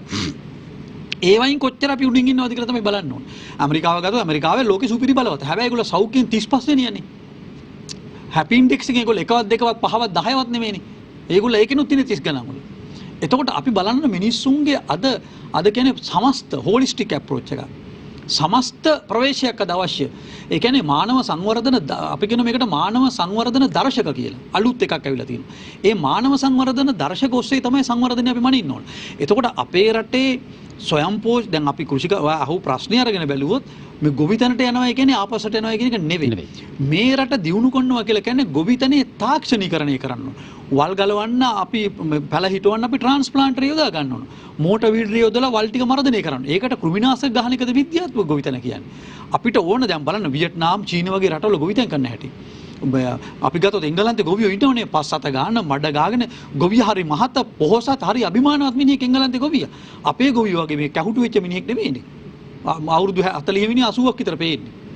ඇයි ඉඩම උගස් තියලා. දැන් මහින්ද මහත්තයා කාලේ වැලිකන්ද පොළොන්නරුව අනුරාධපුර කලාපයේ ගොවියෝ 150කට වඩා ඉඩම් උගස් තියලා. 2013ත් එහෙමයි 2017ත් එහෙමයි. දැන් දෙගොල්ලගේම කාලේ හයිවේ හැදුනායි කියලා මිනිස්සුන්ගේ ජීවිත ඇතුළේ වෙනසක් වෙලා නැහැ. ඒකයි මම කියන්නේ. ඔබ වහන්සේ සඳහන් කරන්නේ මේ මඩ සෝදාගත් කල ගොවියා රජෙක් කෙනෙකුට ඒ තත්ත්වෙත් නැහැ. ගොවියා නවීකරණය කළ යුතුයි කියන කාරණය තමයි. අත් වශයෙන්ම මේක මහා දැවැන්ත විද්‍යාවල් නෙවෙයි මේවා. රටේ වැව් 30000ක් විතර තියෙනවා නම් මේ අපි ඒ වැව් 30000 අපි පුනර්ජීවනය කරගත්තට පස්සේ ඒ කියන්නේ ඒකෙන් අපි මහ වැව් 57ක් තියෙනවා කුඩා වැව් මම හිතන්නේ අපි 6-7000ක් හදාගෙන තියෙනවා. තව වැව් 10000ක් විතර පහසුවෙන් හදන්න පුළුවන් අපිට. ඒ වැව් 10000 හැදුවම මිනිසු නාන්නේ එතන සතාසිව් පාවන්න ජීවත් වෙන්න පුළුවන් වෙනවා. මුළු කලාපෙම ගහකොළන් වල හැඩය වෙනස් වෙනවා. එතකොට මිනිසුන්ට ගොවිතැන් කරන්න පුළුවන් වෙනවා. මහ පොළව තියෙනවා නම් මහ පොළවේ වගා කරන්න පුළුවන් නම් මිනිසුන්ට කන්න තියෙනවා මිනිසු ලොකු දේවල් ඉල්ලන්නේ නැහැ. හොඳයි. අපි ලොකු දේවල් කරන්නේ නැතුව මේ මම හිතන්නේ මේ උදේශාන් අපි කරන්න ඕන මහා විශාල දේවල් කරන එක නෙවෙයි කරන්න ඕන. අපි මිනිස්සුන්ට පෙරේතකම යන්න කන්න දෙමු. මේ මිනිස්සුන්ගේ දැන් අපි ගත්තොත් උදේශාන් මම මේ කැලේ කියන්නද කමක් නැද්ද මට අසර දෙන්න. මේක නිමා කරන්න. ඔව්. මම දැන් නිතරම කියන්නේ අපේ රටේ මිනිස්සුන්ට පෙරේතකම යන්න කන්න නැහැ. මට මේ දැන් ওই මහින්ද මහත්තයා රනිල් මහත්තයා ඔක්කොම කියන්නකෝ. අපේ රටේ මිනිස්සුන්ගෙන් ජනගහණයෙන් කීයකටද ඇති වෙන්න බඩ පිරෙන කන්න තියෙන්නේ කියලා. ඒ කියන්නේ මොනවා හරි කාලා බඩ පුරව ගන්න එක හරි. පෝෂිත ආහාර වේලක් පෙරේතකම යන්න කන්න තියනවද කියලා. ඊළඟට දැන් අපි ගත්තොත් නාගරික මධ්‍යම පන්ති ගෙදරක මේ චීස් පැකට් 3-4 ෆ්‍රිජ් එකේ තියෙනවා. අයිස්ක්‍රීම් ලීටරයක් තියෙනවා. කිලෝ 2ක් විතර මාළු දාලා තියෙනවා ඩීප් ෆ්‍රීසර් එකේ. අපේ දුප්පත් ගෙදරක තත්ත්වය මොකද්ද? කිරි තියෙනවද? චීස් තියෙනවද? බටර් තියෙනවද? මේ චීස් බටර් කියන්නේ මහල් ලොකු මේ කොළඹ හතේ මිනිස්සු කන්න ඕන එකක් නෙමෙයි. හැම ගෙදරකම චීස් හදන්න පුළුවන්. බලන්න ඉතාලියේ ප්‍රංශය වගේ රටවල. ගොවියෝ ගෙදරනේ චීස් එක හදාගන්නේ. ගොවියෝ ගෙදරනේ බටර් එක හදාගන්නේ. ඒක හරි සරල තාක්ෂණයක්. චීස් බටර් අපිට ගෙදර හදන්න පුළුවන්. බලන්න ඉන්දියාවේ එක කිරි පැකට් එකක් ඉන්දියාව ගෙන්නන්නේ නැහැ. බිලියන 120කට මේ බිලියන 1යි ඒ කියන්නේ කෝටි 120කට වැඩි ජීවත් වෙනවානේ. එතකොට ඒ රටේ කිරි එක කිරි පැකට් එකක් තියෙනවද කියලා බලන්න. කිරි නැහැ නේ රටේ. හැම තැනම චායි කියලා ඕනම කඩේකට ගියාම මිනිස්සු නිකන් තේ එකක් බොන්නේ නැහැ. එක හිඟන ඉන්දියන් කාර්යයක් බොන්නේ චායි එකක්. ඒ කියන්නේ නැවුම් කිරි දාපු මේ තේකොළ දාපු කිරි එකක් බොන්නේ. මුළු ඉන්දියාවම යන්න ඕන වෙලාවක මං හිතන්නේ උඩ තරම් ගිහිල්ලා තියෙගොල්ල චායි කියලා තමිල්නාඩුවෙන් පටන් ගත්තාම බිහාරේ දක්වාම චායි සංස්කෘතියක් තියෙනවා. ඇයි අපේ රටට එතෙන්ට එන්න බැරි? ඇයි අපේ කිරි ටික හදාගෙන ඇයි මේ බිලියන 50 ලංකාවේ නිෂ්පාදනය කරන්න බැරි? නිව්සීලන්තෙන් අපිට කිරි මිනිස්සු ජනගහනය 145යි හරක් ඉන්නු 90. එතකොට තනකොළ තියෙන මාස 6යි. අපේ අවුරුද්ද පුරාම තනකොළ වැවෙනවා නම් නිව්සීලන්තේට වඩා අපිට හරක් හදන්න පුළුවන් ටි. ඇයි අපි හදාගන්නේ නැත්තේ? අපේ මේ හරක්ගෙන් ලීටර 2-3යි ගන්නෙ. මේක ලීටර 40ක් කියලා ප්‍රීසියන් හරක් ගේන්න ඕනේ අපි. අපි කරන්න ඕන ලීටර් 10ක් ගන්න පුළුවන් හරක් රටේ හදන්න පුළුවන්. එතකොට හැම ගෙදරම චීස් තියෙනවා, හැම ගෙදරම බටර් තියෙනවා, හැම ගෙදරම ගෑස් එකෙන් ලිපපත්තු කරන්නේ. කොහෙන්ද ගෑස් ගන්නෙ? හරකේ ගෙදරින් නම් කිලෝ 50ක් හරක් කනවා. කිලෝ 50ක් කනකොට මොකද්ද වෙන්නේ? කිලෝ 20ක් 30ක් ගොම එනවා. ඒක දැම්මම බයෝ ගෑස් එකට ගෙදර ගෑස් එකෙන් වෙන්නේ දර අවශ්‍ය නැහැ, ගෑස් වලට යන විදම යන්නේ. අන්න ඒක තමයි නවීන තාක්ෂණික ලිපපත්තු කරන ක්‍රමය. අපේ ගම්වල අපේ සහෝදර සහෝදරියෝ ඈත පිටිසර ගම්වල අදත් මොකද්ද කරන්නේ? දර කපාගෙන ලිපපත්තු කරගෙන රස්නේ ගහගෙන නැහැ. බොහොම ජීවිතයේ නවීන තාක්ෂණෙත් එක්ක. ඒ කියන්නේ අද අවශ්‍ය කරන්නේ ග්‍රීන් ටෙක්නොලොජි එකක්. හරිත තාක්ෂණයක් අවශ්‍ය කරන්නේ. ඒක නවීකාරක ප්‍රබෝධමත් තාක්ෂණයක්. ඒක මේ ගහකොළත් එක්ක ස්වභාව ධර්මයත් එක්ක යන අලුත් තාක්ෂණයක්. ඉතින් ඒක මේ මහා ලොකු බරපතල තාක්ෂණයක් නෙමෙයි, මේක සරල දෙයක්. ඉතින් මේ හැම ගෙදරකම ඉන්දියාව වගේ හරකෙක් හිටියනම් මිනිස්සුන්ට දවසට රුපියල් 300ක් හම්බුනා නම් ආයෙ මුකුත් කරන්න ඕනේ නැහැ නේද? ඉතින් මම කියන්නේ මෙන්න මෙතෙන්ට අපි රට තල්ලු කරමු කියලා. හොඳයි. මම හිතන්නේ මේ මගේ ප්‍රශ්නෙත් එක්ක බොහෝම වටිනා අදහස් ගණනාවක් උන්වහන්සේ පැහැදිලි කරනවා. මෙය ඇතම් විට කෙනෙක්ට හිතෙන්න පුළුවන් මේක මනෝ සංකල්පයක්, මේක මනෝ රාජ්‍යයක සංකල්පයක්. නමුත් මේ දේ අපේ රටේ පැල කරන්නට පුළුවන් අවස්ථාවන් තිබෙනවා. මොකද ඕනම බීජයක් ඕනම තැනක පැලවෙන බොහොම සෞභාග්‍යමත් පොළවක්, පසක් අපිට උරුම වෙලා තියෙනවා. ඉතින් ඒ නිසා මේ ක්‍රියාදාමයක් අත්හදා බලන්නට පුළුවන්කමක් තියෙනවා නම් මම හිතන්නේ අපි හැමදාම කියනවා අපි වෙනස් වෙන්න ඕනේ, අපි අලුත් දෙයක් කරන්න ඕනේ, අපේ රට ඉස්සරහට යන්න ඕනේ. මේ ක්‍රියාදාමයක් ඉෂ්ට සිද්ධ කරගන්නට ඔබේ දායකත්වය ලබා දෙනවා නම් අපේ හැමෝටම දැන් වර්තමානයේ තුල බොහෝ දෙනෙක් මේ වගාවන් වලට පෙළඹිලා ඉන්නවා. ඒකත් මම හිතන්නේ බොහොම සතුටින් අපි කියන්න ඕන කාරණයක්. ඒ හින්දා මම හිතන්නේ ඔබ වහන්සේලා ගන්නව මේ උත්සාහයට යම්කිසි විදිහකට ජනතාවගෙන් හොඳ ප්‍රතිචාරයක් ලැබෙයි කියන විශ්වාසයක් තිබෙනවා. හොඳයි. අපි ඉතා ඉක්මනින් යමු. දැන් අපි ඔබ වහන්සේ අලුත් දේශපාලන බලවේගයක් එක්ක තමයි මෙවර මහමැතිවරණයට තරඟ කරන්නේ. දැන් අපි ගත්තොත් කැපුවත් අර පාට මේ පාට, ඒ කියන්නේ කැපුවත් කොළ, නිල්, රතු, කහ විවිධාකාරයෙන් තමයි අපේ රට තුල අපේ රටේ දේශපාලනයේ පළපදියම් වෙලා තියෙන්නේ. එවන් වූ තත්වයක් තුල ප්‍රධාන දේශපාලන පක්ෂ තිබෙද්දී ඒ දේශපාලන පක්ෂ වලින් තව කණ්ඩායම් ගැලවිලා අනු ප්‍රබල කණ්ඩායම් බිහි වෙමින් පවතිනවා. එවන් වකවානුවක් තුල අපේ රටේ ඔබ වහන්සේ කියන මේ දේවල් පැල කරන්නට පුළුවන් ඉඩක් අලුත් දේශපාලන පක්ෂයකට ඉඩක් තිබෙනවා. හොඳටම ඉඩ තියෙනවා. ඉතින් ඒ ඉඩ පාද ගන්න අපිට ගත්තොත් අපි දැන් උදාහරණයක් මගෙන් අහන මිනිස්සු රතන හාමුදුරුවෝ ඡන්ද ඉල්ලනවාද කියලා. ජනාධිපතිවරණ කාලේ මම ඕනමයි. මගේ හඬ දාගනවා, ප්‍රවෘත්ති වලට වොයිස් කට් අරන් යනවා, බලෙන් එනවා. අද වෙනකොට අපිට මගේ එක වැඩසටහනක්වත් මට ටෙලිවිෂන් වල දෙන්නේ නැහැ. ITN රූපවාහිනී තහන. අනිත් බොහෝ පෞද්ගලික නාලිකාවල මට ආරාධනා තියා මගේ එක වචනයක්වත් අහන්නේ නැහැ. මං කියන්නේ මේවා මාධ්‍ය සදාචාරයක් තියෙනවා නම් මං කියන්නේ මේ ඒ කියන්නේ ඉඩ තියෙනවා. ඉඩ තියෙන්නේ ඒ කියන්නේ මෙතන ඉන්නේ දේශපාලන වහල්ලු ටිකක්නේ. මේ බිස්නස් පෞද්ගලිකව හිතන වෙන ව්‍යාපාරයක් මෙතන තියෙන්නේ. ඒක හන්ද අපිට ජනතාවාදී දේශපාලන ව්‍යාපාරයක් මහන්සියෙන් හදන්න සිද්ධ වෙලා තිනවා. පළමුවෙන් මම මේ අවස්ථාවක් කරගන්නවා සියතෙන් මේ වගේ වැඩසටහනක් පටන් ගැනීම ගැන අපි වගේ රට ගැන කතා කරන අයට අවස්ථාවක් දීම ගැන. මම මුලින්ම ඔයාලට නොමද ස්තුතිය මගේ පළ කරන්න ඕන. අපි හිතන දැන් බලන්න මේ රටේ මිනිස්සු මේක අහගෙන ඇතිනේ. ඇයි මේ අදහස සමාජයට යන්න දෙන්නේ නැත්තේ? ප්‍රජාතන්ත්‍රවාදී කියන්නේ ඒකනේ. ඉතින් මැතිවරණ කොමසාරිස්තුමාගෙන් අහන්න ඕන මේ පෞද්ගලික නාලිකාවලට හිතන විදිහට නෙමෙයි. මැතිවරණ කාලය තුල පොදු නීතියක් තියෙනවා. දැන් අපේ ව්‍යාපාරය අලුතෙන් බිහුණා. අපි සංවිධාන 20ක් මේ උදේශාන අපිත් එක්ක එකතු වුණා. සංවිධාන 20ක්. බුදු බල සේනා එකතු වුණා අපිත් එක්ක. එතකොට අපේ විජේදරණී ව්‍යාපාරය එකතු වුණා. ජාතික සංඝ සම්මේලනය එකතු වුණා.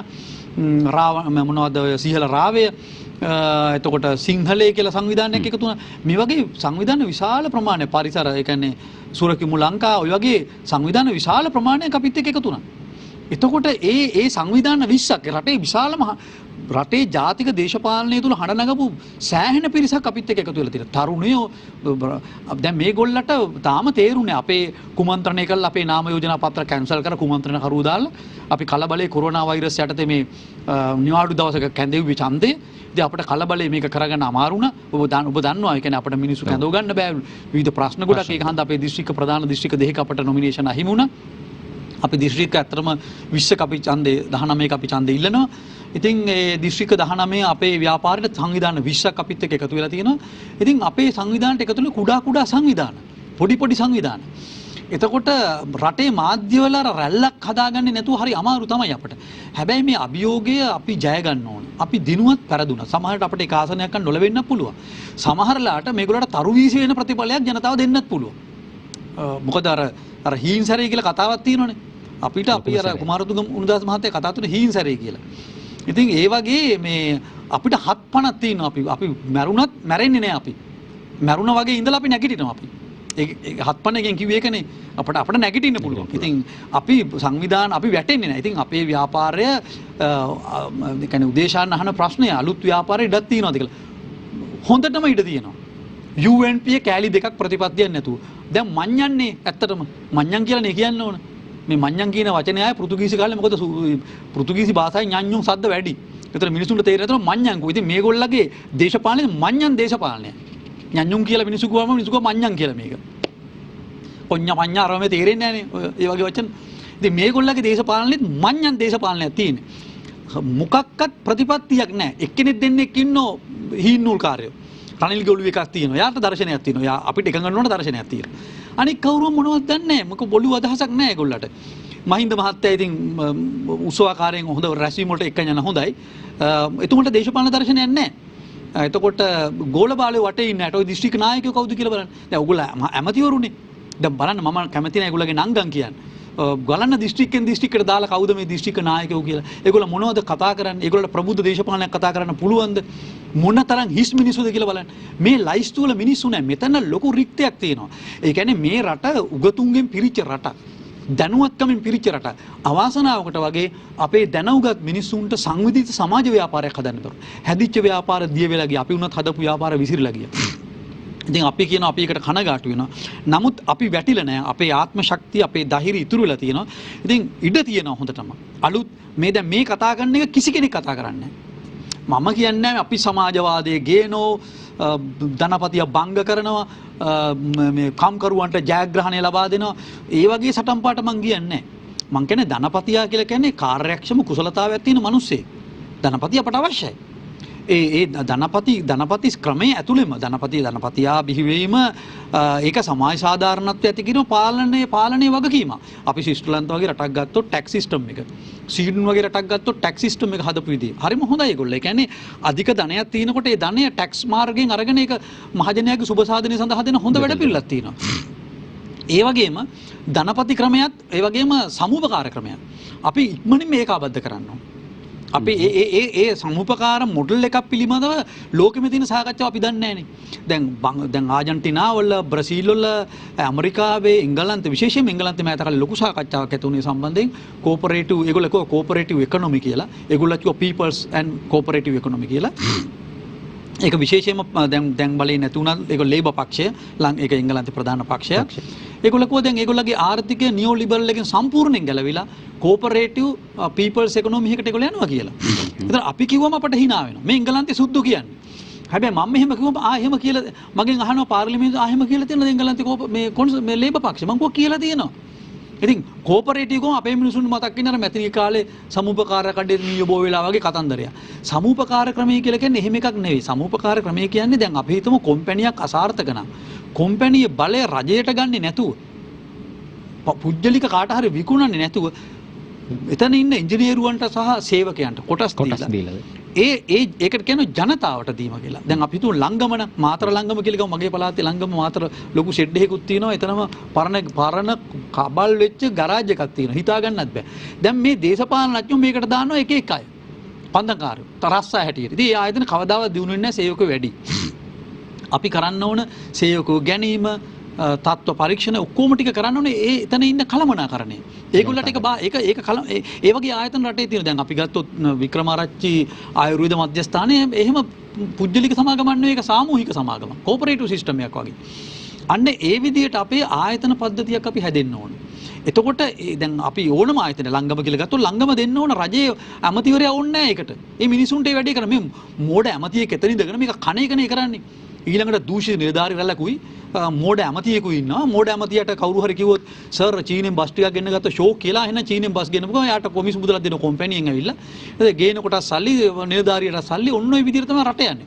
හයිවේ පාරවල් හදන්න හරි ආසයි. මොකද ගෙවල් කඩනකොට ගෙවන්න තියෙනවා, කළු ගල් කාර්යයන්ට ගෙවන්න තියෙනවා, තමන් ගෙහෙන් චයන්ට ගල් කඩන්න පුළුවන්, පස් කපන්නේ උන්ට පස් කපන්න පුළුවන්. ඔය මේ පුළුවන් තරම් හයිවේ වල පස් කපවුන් තමයි අද മന്ത്രിලා වෙලා තියෙන්නේ.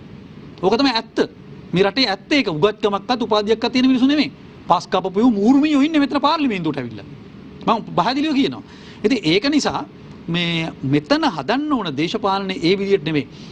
යම් කිසි ප්‍රබුද්ධ රට හදන්න පුළුවන් අලුත් සැලැස්මක්. ඒ කියන්නේ අපේ රටවල් වල අපට බෞද්ධ උරුමයත් එක්ක අපි පුරුදු වෙලා තියෙන්නේ මේ ආත්මාර්ථකාමීවම ජීවත් වෙන්න නෙමෙයිනේ. ටිකක් බෙදා හදාගන්න ජීවන ක්‍රමයක්.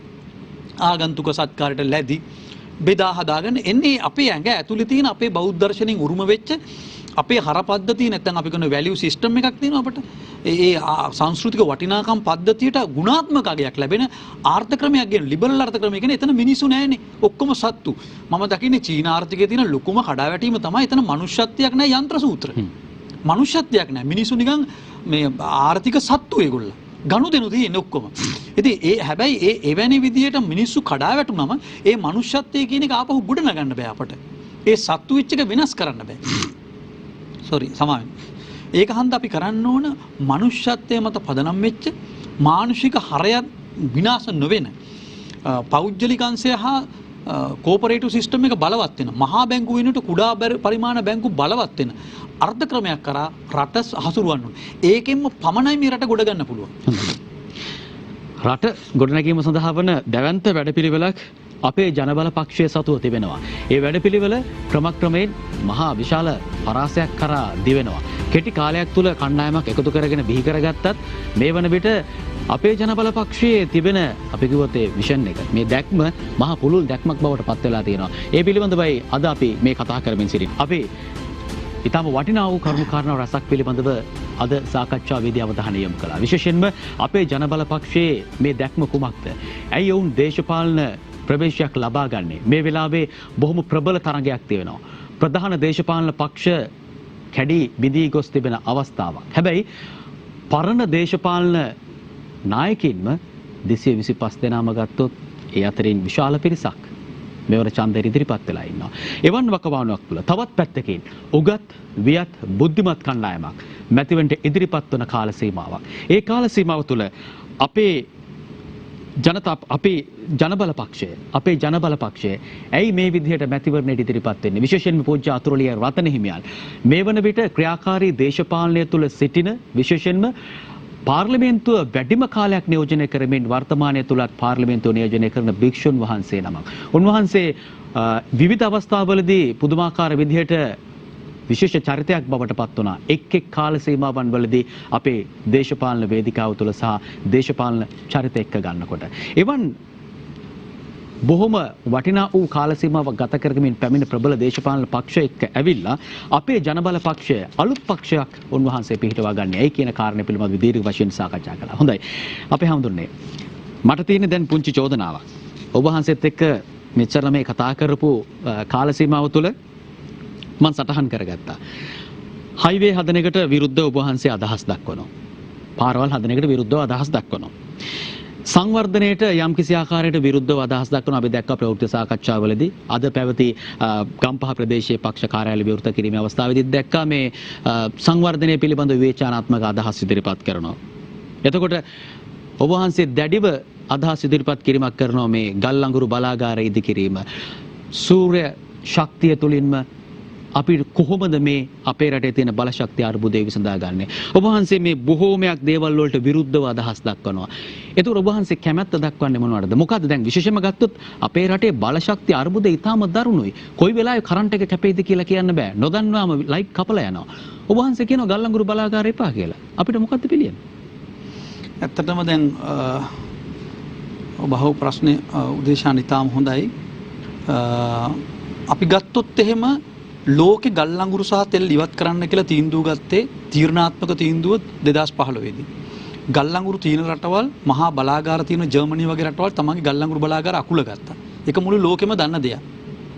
ඉතාලිය ගත්තත් අපේ සිංහලෝ ඉන්නවා. ඒගොල්ලෝ දන්නවා ගල් අඟුරු බලාගාරය. ඒගොල්ලෝ ගලවමින් පුළුවන් තරම් පුනර්ජනනීය බලප් ශක්තියට අමාරු වෙන්නමත් වුණා. හැබැයි ඒගොල්ලන්ට ගල් අඟුරු තිබුණා. අපිට ගල් අඟුරු නැහැ. අපිට සූර්යාලෝකයේ තියෙනවා. එතකොට දැන් අපි ගත්තොත් අපේ ලංකාවේ පුනර්ජනනීය බලශක්තියට ලෝකෙම බොහෝ රටවල් විශේෂයෙන්ම දියුණු රටවල් සුළං බලය සහ සූර්යාලෝකයේ වෙනත් ජීවමය ඒ කියන්නේ ඩෙන්ඩ්‍රෝ පවර් කියලා අපි කියනවා දහනය කිරීමෙන් ලබා ගන්න විදුලිය. ඒ වගේ විකල්ප කරා මූදුරල ඔය වගේ විවිධ විකල්ප බල ශක්තිය කියලා අපි කියනකොට අපි ඒවට කියනවා රිනෝබල් එනර්ජි කියලා. ඒවට ලෝකෙම වේගෙන් ඒ පැත්තට ගියා. මොකද හේතුව මේ ලෝකෙත් එකට ජාත්‍යන්තර සම්මුතියක් තියෙන නිසා. අපේ පාලකයෝ මොකද්ද කළේ? එතකොට කලින් අපි නොරොච්චෝලේ බලාගාර හදනකොටත් අපේ විරුද්ධත්වයක් තිබුණා. නමුත් දැන් ඒක හදලා ඉවරයිනේ. එතකොට කිව්වේ ඒක ෂෝක් ගල් ලඟුරු ඒවා. ඒකට එන්නේ ෂෝක් ගල් ලඟුරු කියලා එකක් නැහැ. විදුලි බල මණ්ඩලය කියනවා හොඳ ගල් ලඟුරු බලාගාරය. හොඳ ගල් ලඟුරු කියලා જાතියක් නැහැ. ලෝකේ බොරුවක්, පට්ට බොරුවක් ඒක. ඒතකොට දැන් කුඩු ලක්ෂයක් විතර එකතු වෙනවා මාසෙට. ඒ පළාතේ පොල් ගස් ඔක්කොම ටික ඉවරයි. මිනිසුන්ට සොසන ආබාධ. නොරොච්චෝලේ ගිහිල්ලා බලන්නකෝ. ඇතුළට කාටවත් යන්න බෑ. නමුත් වටපිටා ගිහිල්ලා අහන්නකෝ මිනිසුන්ගේ තත්ත්වය තාම නරකයි. ඒ අපිට ලංකාවේ දෙන එක බලාගාරයක අත්දැකීම. ඒතර ලෝකෙම මේ මහා ඉනියා සංවර්ධනය වෙනුවෙන් පරිසර චක්‍රයට කරු බලපෑම ඉතා විශාලයි. ඉතින් අපට ලයිට් ඕන නම් ඉස්සර කාලේ වගේ නෙවෙයි. ලයිට් ලබා ගන්න විකල්පය බිහි වෙලා ඉවරයි. ඒ කියන්නේ අපට විකල්පය දැන් හැදිලා තියෙන්නේ. අපි ගත්තොත් සරල උදාහරණ කිහිපයක් ගත්තොත් ගල් ලඟුරු වලට වඩා මේ හිරු එළියෙන් විදුලිය ගන්න එක ලාභයි කියලා ඔප්පු කරලා තියෙනවා. අපේ ජනන සැලැස්මේ කිලෝවෝට් එකක් ගන්න මුදල රුපියල් 23කට වගේ තමයි දැන් ගන්න 1 කිලෝවෝට් එක සූර්ය තාපයෙන්.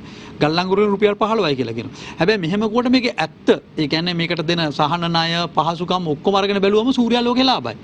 ඉස්සර වගේ නෙමෙයි කාර්යක්ෂමතාවය 2017 අවුරුද්දේදී විද්‍යාඥයෝ විසින් වැඩි කළා. ඊට පස්සේ තමයි චීනයේ පවා කිව්වේ අපි 2025 වෙනකොට බොහෝ වාහන ඉලෙක්ට්‍රික් වෙනවා. අපි සම්පූර්ණයෙන්ම පැරිස් සමුළුව අපි ඒ යෝජනාව ක්‍රියාවට නගනවා කියලා. අපේ රටේ ගෝඨාභය රාජපක්ෂ මැතිතුමා ඒගේ ප්‍රතිපත්තිය හදද්දී මම ටිකක් ඒගොල්ලගේ ප්‍රතිපත්තියත් එක්ක රණ්ඩු වුණා. ඒ කියන්නේ මුලින් ඒගොල්ලා ජනාධිපතිතුමත් එක්ක මම සාකච්ඡා කරා. එතුමා සිංගප්පූරු ඉන්න වෙලාව මම ලෙඩ වෙලා ඔන්න මෙන්න තීදි මම සිංගප්පූරුට ගියා. ගිහලා එතුමත් එක්ක පැය කමාරක් දෙකක් කතා කළා. මං කිව්වා අපට ප්‍රතිපත්ති දෙකක් හැදුවොත් ඔබතුමාට මේ රට ගොඩ ගන්න පුළුවන්. ඒතකොට මං කිව්ව පළවෙනි එක තමයි විදුලිය පිළිබඳ ප්‍රශ්නේදී අපි පුනර්ජනනීය බලශක්තියට යෑම. දෙවෙනි එක වසවිසෙන්තර ගොවිතැන මේ කට්ටිය කියන කරන්න බෑ මේක බොරුවක් අර එහෙම කියලා. මං කිව්වා නෑ ඒක නවීන විද්‍යා තාක්ෂණයත් එක්ක වසවිසෙන්තර ගොවිතැන දැන් දියුණු වෙලා තියෙනවා. වසවිසෙන්තර ගොවිතැන කියන්නේ මේ හරක් දාලා මේ මඩ ඕන එකවත් පාරම්පරික වියෝගා කරන එකවත් නෙවෙයි. ඒක හයිබ්‍රිඩ් හරි හයි ඊල්ඩ් හරි අභිජනනය කරපු බීජ හරි ඒවා යොදලා මේක කරන්න පුළුවන්. නවීන තාක්ෂණෙත් මුසු කරමින් මේක කරන්න පුළුවන් කියලා මං කිව්වා මම අත්හදා බැලීම් මෙච්චර කරා. ඒ නිසා ඔබතුමා මේකට නායකත්වය දෙනවා නම් මගේ දැනීමේ හැටියට මට තේරෙන දේ අනුව මේක කරොත් රට ගොඩයි. ඒතර එතුමා කිව්වා ඒක කරන්න පුළුවන් කියලා. ආවට පස්සෙත් එතුමත් එක්ක සාකච්ඡාවක් කළා. එතුමා ඒකෙදි කිව්වා ඒක කරන්න සූදානම් කරලා. ප්‍රතිපත්ති ප්‍රකාශනයේ අද ගහලා හෙට මුද්‍රණය කරනකොට මුලින් කිව්වා 80යි 20යි කියලා. මම අපි දැන් මේ දැන් තියෙන එක අඩු කරන්න ඕන කියලා. එතකොට දැන් තියෙන එක දැන් ඇත්තටම ගල් ලඟුරු 30 ගාන 34ක් වගේ තියෙනනේ.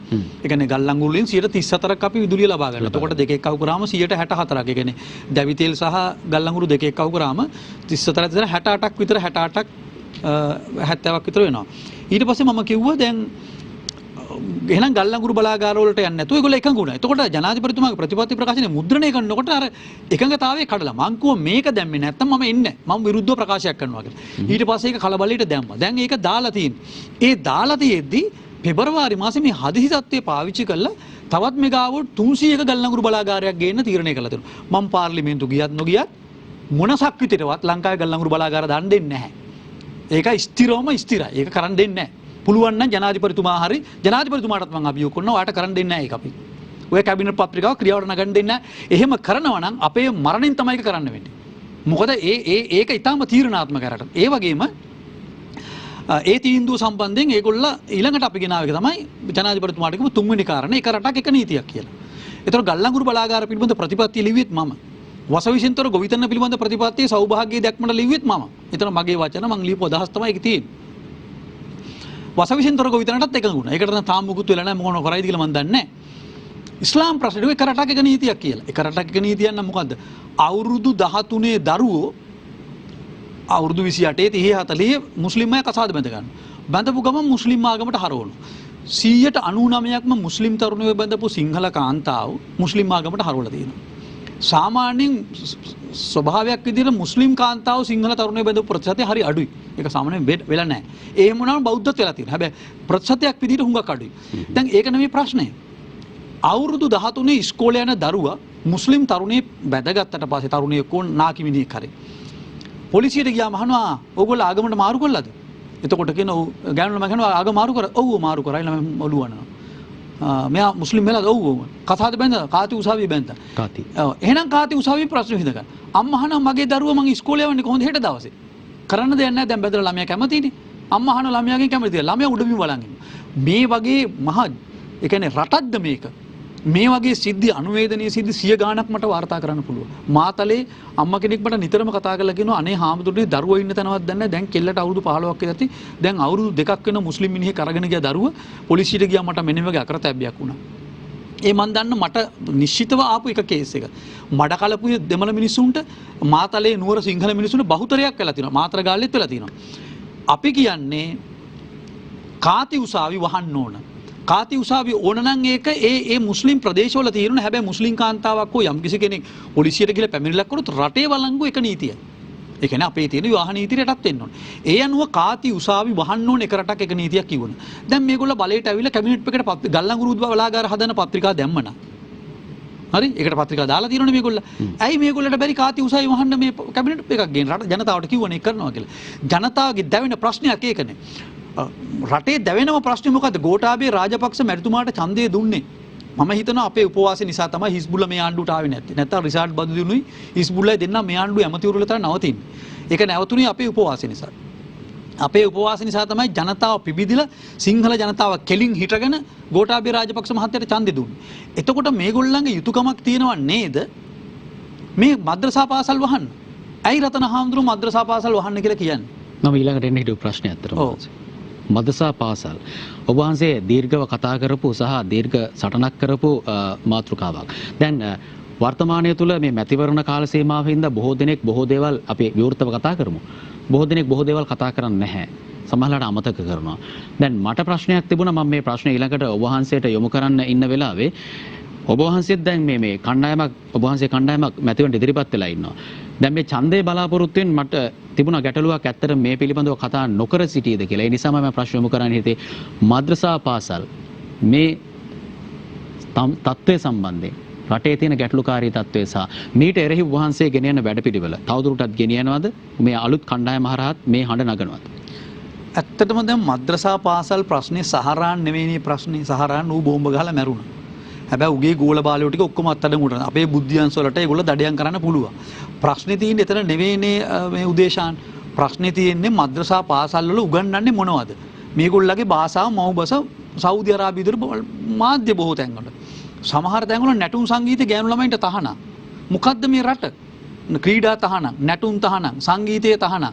අල්ලා දෙවියන් වහන්සේ කියලා තියෙනවා කියලා මේව තහනම් කරලා තියෙනවා. ඉතින් ඊළඟට මේ පාසල් උගන්වන තමන්ගේ ආගම අතහැරලා ගියොත් එයා මරන්න පුළුවන්. ඊළඟට බෞද්ධයෝ මරලා හරි කමන්නේ අල්ලා දෙවියන් වහන්සේගේ රාජ්‍ය අපවට ශ්‍රී ලංකාවපත් කරන්න ඕන. මේ මද්‍රසා පාසල් වල පුහුණු කරන්න ඒවා. දැන් ජනාධිපති අර කොමිෂන් එකක් පත් කරලා තියෙනනේ ඉස්ලාම් ඔය සහරාන්ගේ බෝම්බ සහ ඒ කියන්නේ ආස්කු ප්‍රහාරයත් එක්ක ජනාධිපති කොමිෂන්. දැන් කොමිෂන සාක්ෂි දෙන විදුහල්පති කෙනෙක් සාක්ෂි දුන්නනේ. ඒක ගියානේ නාලිකා බොහොමයක ගියා ඒක. ඒක මොකද්ද කිව්වේ? සහරාන් ඇවිල්ලා මද්‍රසා පාසලට ඇවිල්ලා තුවක්කු ගලවලා ගලවන හැටි උගන්වලා වෙඩි තියෙන හැටි උගන්වලා තියෙනවා මේ ඉස්කෝලේ එක. එතකොට හෙට දවසේ අපේ පන්සල් වලට පැනලා වෙඩි තියෙනකන් අපි බලන් ඉන්නවද? එතකොට මේ ඒ කියන්නේ අපි ඒ කියන්නේ උල්පත වහන්නේ නැතුව ගංගාවේ වතුර අයින් කරන්න කල්පනා කරලා වැඩක් නැහැ. එතකොට සහරාන්ලා වගේ මිනිස්සු බිහි වෙන්නේ මේ මද්‍රසා පාසල් වලින්. අවසානයේදී සාමාන්‍ය මුස්ලිම් ජනතාවට මේකට යටත් වෙන්න ඕන. ඇෆ්ගනිස්තානේ ගත්තත් පාකිස්තානේ ගත්තත් මධ්‍යස්ථ මිනිස්සු ඇෆ්ගනිස්තානේ ගමුකෝ අපි. අන්තවාදයට මේ මිනිස්සු කැමති නැහැ කියලා මං හිතන්නේ. හැබැයි 110ක් රාජ්‍ය බලය ගත්තම රාජ්‍ය හසුරුවන්න ගත්තම අර 91ට යටත් වෙනවා. අද සම්පූර්ණයෙන්ම ඇෆ්ගනිස්තානේ අන්තවාදයට ගිලගත්තනේ. තාම මේක විශ්තිලා නැහැනේ. ඒතර අපේ රටේ මේගොල්ලගේ දැන් ජනාධිපති කොමිෂන් එකේ සාක්ෂි දීලා තියෙනවා. දැන් අපේ ඔළුවට උඩින් කෝටි 50ක් ඉන්නවා. කෝටි 50ක් විතර ඉන්නවා. ඉන්දියාවේ කෝටි 20කට කිට්ටුව ඉන්නවා. බංග්ලාදේශ 15ක් විතර ඉන්නවා. පාකිස්තානේ 10ක් විතර ඉන්නවා. ඒතර මේ ඔක්කොම එක්ක අහුරාම කෝටි 50ක් විතර. එතකොට මේ කලාපේ කෝටි 50ක් ඉන්නවා. එතකොට දැන් මේ ලංකාවට ආපු ගුරුවරු මේ මද්‍රසා පාසල් උගන්වන මේ ගුරුවරු සේරම මේ මූලධර්මවාදී කණ්ඩායම්. ඊළඟට මේ මද්‍රසා පාසල් වල ස්වභාවය ජාත්‍යන්තර පාසල් වගේ හදලා තියෙනවා. තනිකර සෞදියේ සල්ලි දීලා තියෙනවා මේ මූලධර්මවාදයේ පෝෂණය කරන විදියට මේවට සල්ලි ඇවිල්ලා තියෙනවා. එතකොට රටට විරුද්ධව, රටේ පරිසරයට විරුද්ධව, රටේ සංස්කෘතියට වෛර කරන අල්ලා දෙවියන් වහන්සේගේ නාමයෙන් සිංහලයෝ මරන්න තීරණය කරන විදිහට තමයි මේ ඉස්කෝලවල උගන්වන්නේ. මට කියන්නේ එහෙම උගන්වන්නේ නැහැ කියලා. කොටින්ම කොයිතරම් මුග්ධ අන්ධ ආණ්ඩුවක්ද කියලා නම් ඉස්කෝල පොතේ ඉස්ලාම් ආගමටත් මේව දාලා තියෙනවා. කියන්න දාලා නැහැ කියලා. එහෙනම් අද වෙනකොට ඒ මිනිහා ඒ ඉස්කෝල පොතට ඒක ලියපු මිනිහා අරන් ගිහලා හිරේ දාන්න එපා. අද වෙනකන් හිරේ දාලා තියෙනවද? පාසල් 9 වෙනි පන්තියේ 10 වෙනි පන්තියේ පෙළ පොත්වල තියෙනවා ජිහාද් නමින් තමන්ගේ ආගමට විරුද්ධව මැරුවට කමන්නේ නැහැ කියලා ඒක සුගතියක් කියලා කියන එක ඉස්කෝල පොතටත් අවිලා තියෙනවානේ. කොහොමද ඉස්කෝල පොතට ඒක ආවේ? එතකොට එක පැත්තක ඉස්කෝල පොතටත් අවිලා තියෙනවා. තව පැත්තක මද්රසා පාසල් පද්ධතියක අමුතුම ඉස්ලාම් ආගමක්. ඒක අපි මේ ලෝකේ දන්නේ නැති ඉස්ලාම් ආගමක්ද පොතේ තියෙන එකද කියලා ඒගොල්ලෝ තමයි තීරණය කරන්නේ. අපි ඉස්ලාම් ආගම විශේෂඥයෝ නෙවෙයිනේ. එතකොට මේ රටේ ජමීතුල්ලා උලම කියලා ආගමික සංවිධානයක් තියෙනවා. ඒ ආගමික සංවිධානය කියන්න ඕන මේ මොකද්ද කියලා. අපි කියන්න කැමති මේ ඡන්ද වෙලාවේ හොරගල් අහුලන්නේ නැතුව අපිට කියන්න ඕගොල්ලා මද්රසා පාසල් වහනවද නැද්ද? ඕගොල්ලා කාති උසාවි වහනවද නැද්ද? ඒකට උත්තරයක් දෙන්න අපට. ඒක ඕගොල්ලා කරේ නැත්නම් අපට තියෙනවා අහිංසාවේ අවිය. අපි මුස්ලිම් මාටත් කියනවා. ඒ අහිංසාවේ අවිය තාම අපි එසවුවේ නැහැ. අපි ඡන්දේ දිනුවත් පෙරදුනත් ඒ අහිංසාවේ අවිය අපි ඔසවන්න සූදානම්. ඒක ටිකක් බරපතල වෙයි. අපේ රට අපේ සිංහලකම අපි අවුරුදු 2000 ගාණක් පරංගීන්ට පෘතුගීසීන්ට ලන්දේසීන්ට බයිනෙත්තුවෙන් අධිරාජ්‍යයෙන් යටත් කරන්න බැරි වුණා. හැබැයි මේගොල්ල හදනවා සෞදි අරාබි සල්ලි වලින් කුමන්ත්‍රණකාරීව සීතල යුද්ධයක් විදිහට රට වෙනස් කරන්න. ඒක වෙනස් කරන්න අපි දෙන්නේ අපි දිවි හිමිය මේ සඳහා සටන් කරනවා. ඒ සඳහා ස්ථාවර දේශපාලන බලවේගයක් රටට අවශ්‍යයි. ඒ බලවේගය තමයි අපේ ජන බල පක්ෂය යටතේ අපි ඉදිරිපත් වෙන්නේ. උදේශාන් අන්තිම වාක්‍ය කියනවා අපි ඡන්දිල්ලන්නේ නැතුළු අපේ නොමිනේෂන් ප්‍රතික්ෂේප වෙලා උන්නේ නැහැ. ඥානසාර හාමුදුරු ජාතික ලයිස්තුවෙන් අපි පාර්ලිමේන්තු යවනවා. ඒක ස්ථිරයි. අතුල්ලි රතන හාමුදුරු ගම්පහින් තරඟ කරනවා. ඒක පැහැදිලිව අපි කියන්න ඕන. මම ගම්පහ දිස්ත්‍රික්කෙන් තරඟ කරනවා. අපේ ආනන්ද සාගර හාමුදුරු ගම්පහින් තරඟ කරනවා. ඒ වගේ කැපී පෙනෙන ජාතික මට්ටමේ චරිත විශාල ප්‍රමාණයක් ගිහි විශේෂම අපේ නීතිඥයෝ දොස්තරලා ඒ වගේම වියත්මගේ බදුල්ලෙන් ගිලන වියත්මග කෑගල්ලෙන් ගිලන වියත්මග ගම්පහින් ගිලන වියත්මග ඔන්න නොමිනේෂන් නොදීපු ඔක්කොම අපිත් එක්ක ඉන්නේ. පංච මහා බලවේගෙම අපිත් එක්ක ඉන්නේ. ඒ වගේ විශාල බලවේග රාශියක් අපිත් එක්ක අද එකතු වෙලා තියෙනවා. ඔව් මම හිතන්නේ අපිට තව බොහෝ දේවල් කතා කරන්න තිබෙනවා. කාලය ඊටාම සීමිත වෙලා තියෙනවා. ඔබ වහන්සේ සාකච්ඡා කරපු මේ කොටසේදී විශේෂයෙන්ම කියන්න ඕනේ අන්තවාදයට එරෙහිව යන ගමනක් උන්වහන්සේ සඳහන් කළේ. අන්තවාදයට විරුද්ධව මේ සියලුම දෙනා ශ්‍රී ලාංකිකයින් විදිහට සියලු ජාතීන් එකට මම හිතන අත්වල වැඳ ගන්නවා. ඊට විරුද්ධයි සියලුම දෙනා. එහෙම නැත්නම් අපි දන්නවා සිංහල දෙමළ මුස්ලිම් මේ සියලුම දෙනා කිසිම ප්‍රශ්නයක් නැතුව මේ රටේ බොහොම සාමකාමීව හොඳින් ජීවත් වෙනවා. නමුත් අන්තවාදය තමයි මේ රටේ ජනතාවගේ සිත් විනාශ කරලා මේ ත්‍රස්තවාදයට යොමු කරවන්නේ. ඉතින් ඒ පිළිබඳව උන්වහන්සේ පැහැදිලිව සඳහන් කළා. අපේ ජනබල පක්ෂයේ නායක ඒ වගේම ගම්පහ දිස්ත්‍රික්කයේ දිස්ත්‍රික් කණ්ඩායම් නායක විදිහට කටයුතු කරන පූජ්‍ය අතුරුලිය රතන හිමියන් තමයි අපිත් එක්ක සාකච්ඡාවට එක්ව සිටින්නේ. අපේ හැමදෙරේ ඉතාම ඉක්මනින්ම යමු වෙනවා. අපේ ජනබල පක්ෂය පිළිබඳව කතා කරනකොට මේ මතකය ජනතාවට ගිහිල්ලා තියෙන්නේ මේ පක්ෂේ නාම යෝජනා දෙනකොට රිජෙක්ට් වුණා, ප්‍රතික්ෂේප වුණා. පක්ෂය තරඟ කරන්නේ නැහැ කියන සමහර තැන්වලදීත් සමහරු මේ කියලා තිබුණා. අපි ඉතාම ඉක්මනින් කියමු ඇත්තට මේ පක්ෂය තරඟ කරන්නේ මොන වගේ ප්‍රදේශ කේන්ද්‍ර කරගන්නේ මොන වගේ දිස්ත්‍රික්ක වලටද ඒ වගේම උගත් වියත් සහ රටේ බොහොම නමක් ගියපු පිරිසක් ඉන්නවා පක්ෂය තුල. අපි සඳහන් කරමු මේ පිළිබඳව. ඇත්ත වශයෙන්ම ආයුර්වේද වෛද්‍යවරු ඉන්නවා තාම කීප දෙනෙක්ම සිංහල වෛද්‍යවරු ඉන්නවා. අපේ රත්නපාල වගේ කෙනෙක් ගත්තොත් ප්‍රමුඛ ආයුර්වේද ශාස්ත්‍රයේ කැපී පෙනෙන කෙනෙක්. ශ්‍රී ලංකා නිදහස් පක්ෂයේ පතාක යෝධයෙක් අපිත් එක්ක එකතු වෙලා තිනවා. ඒ වගේම බොහෝ දිස්ත්‍රික්කවල අපට කැපී පෙනෙන චරිත විශාල ප්‍රමාණයක් ඉන්න. මම එක්කෙනෙක් දෙනෙක්ව තනිත තරහ වෙන්න පුළුවන්. වෛද්‍යවරු ඉදිරිපත් කළා තියෙනවා සෑහෙන ප්‍රමාණයක්. ඉතින් සෑහෙන හොඳ ඉංජිනේරුවෝ ඉන්නවා සෑහෙන ප්‍රමාණයක්.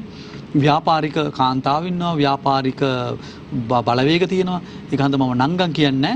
ඉතින් හැම දිස්ත්‍රික්කයකම ශක්තිමත් බලවත් දැවැන්ත පිරිසක් අපේ ව්‍යාපාරයට එකතු වෙලා තියෙනවා. ඉතින් ඒක හන්දා විවිධ ක්ෂේත්‍රවල විවිධ සංවිධානවල කණ්ඩායම් එකතු වෙලා මම කාගේවත් නංගන් කියන්නේ මොකද තරහ වෙන්න පුළුවන්නේ. ඒ වගේම අපේ දිස්ත්‍රික්කයේ මම පක්ෂේ නායක හැටියට පමණයි කටයුතු කරන්නේ. ඒක මම කියන්නට ඕන. එතකොට අහුවේ අපිට ඉන්න හොඳ පිරිසක් ඉන්නවා කියන එක තාම ප්‍රබුද්ධ රට ගැන හැඟීමක් ඇති, වංචා දූෂණ නැති, රට ගැන මේ පොතපත ලියපු හුඟක් හොඳ පිරිසක් අපිත් එක්ක එකතු වෙනවා. මම ආඩම්බර වෙනවා. අපි දිනුවත් පෙරදුනත් අපට හොඳ මේ දේශපාලන ව්‍යාපාරයක් ගොඩනගා ගන්න පුළුවන් වුණා. සමහරලාට පුංචි සැකයක් තියෙන්න පුළුවන්.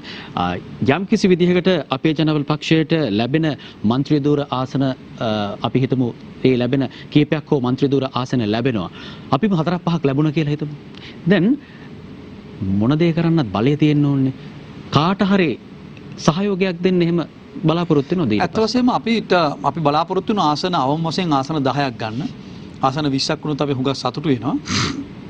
ඉතින් අපි බලමු මේක කොහොමද වෙන්නේ කියලා. අපේ බලාපොරොත්තුව තීරක බලයක් වෙන එක. ඒ කියන්නේ ආණ්ඩුවට සරල බහුතරයක් නොලැබී අපි එතන ඒ හිස්තන අපි පුරවනවා. එතකොට තමයි අපි ගාව දන ගහන්නේ මේගොල්ලෝ. ඒක තමයි අපේ බලාපොරොත්තුව. ඒ වගේම අපේ ප්‍රතිපත්ති උඩ ආණ්ඩුවේ අපි වාඩි වෙනවා. අපි ආණ්ඩුවත් එක්ක එකතු වෙනවා. පැහැදිලිව කියනවා අපි ජනාධිපතිතුමත් එක්ක එකතු වෙනවා. ජනාධිපතිතුමා අපි පත් කරපු නායකයා. එතුමත් එක්ක අපි එකතු වෙලා මේ ආණ්ඩුවේ බලවේගය කියන්නේ මේ ආණ්ඩුව නොමග යන්න නොදී වල්මත් වෙන්න නොදී ආණ්ඩුව හරි පාරට ගැනීම තමයි අපේ උපාය මාර්ගය. එහෙම නැතුව තව අවුරුදු 5ක් විපක්ෂයට වෙලා මේ කෑග ගහින්න නෙවෙයි. ආණ්ඩුව තුලට එකතු වුණා. අපි පුළුවන් වුණොත් කැබිනට් එකටත් යනවා. ඒ වගේම ආණ්ඩුවත් අපි වෙනවා, විපක්ෂයත් අපි වෙනවා. මම හැමදාම වැඩ කරලා තියෙන්නේ මේ උදේශාන් එහෙමනේ. ආණ්ඩුව ඇතුළේ විපක්ෂේ නේ මම. കാരണം මම ඉන්නේ කතුනද කියන එක වැදගත්. ආණ්ඩුව හිටත් විපක්ෂේ ගොල්ලෝ කර බරදක් කරුත් අපි නැගිටිනවා අනිවාර්යයෙන්ම. අපි වැදගත් දේ අපි ස්වාධීන පක්ෂයක්. අපි පොහොට්ටුකාරයෝ නෙමෙයි. අපි තනියෙන් නැගිටපු පක්ෂයක්. ඒක හන්ද අපට ස්වාධීන බලයක් තියෙනවා. අපි ජනාධිපතිතුමාට අපි විශ්වාස කරනවා එතුමාගේ අපි පවුලේ සමාජිකයෝ ගැන මම කතා කරන්න කැමති නෑ. ඔබ වහන්සේ සඳහන් කළාද හොඳම යාළුවා ජනාධිපතිතුමාගේ අපි කියලා?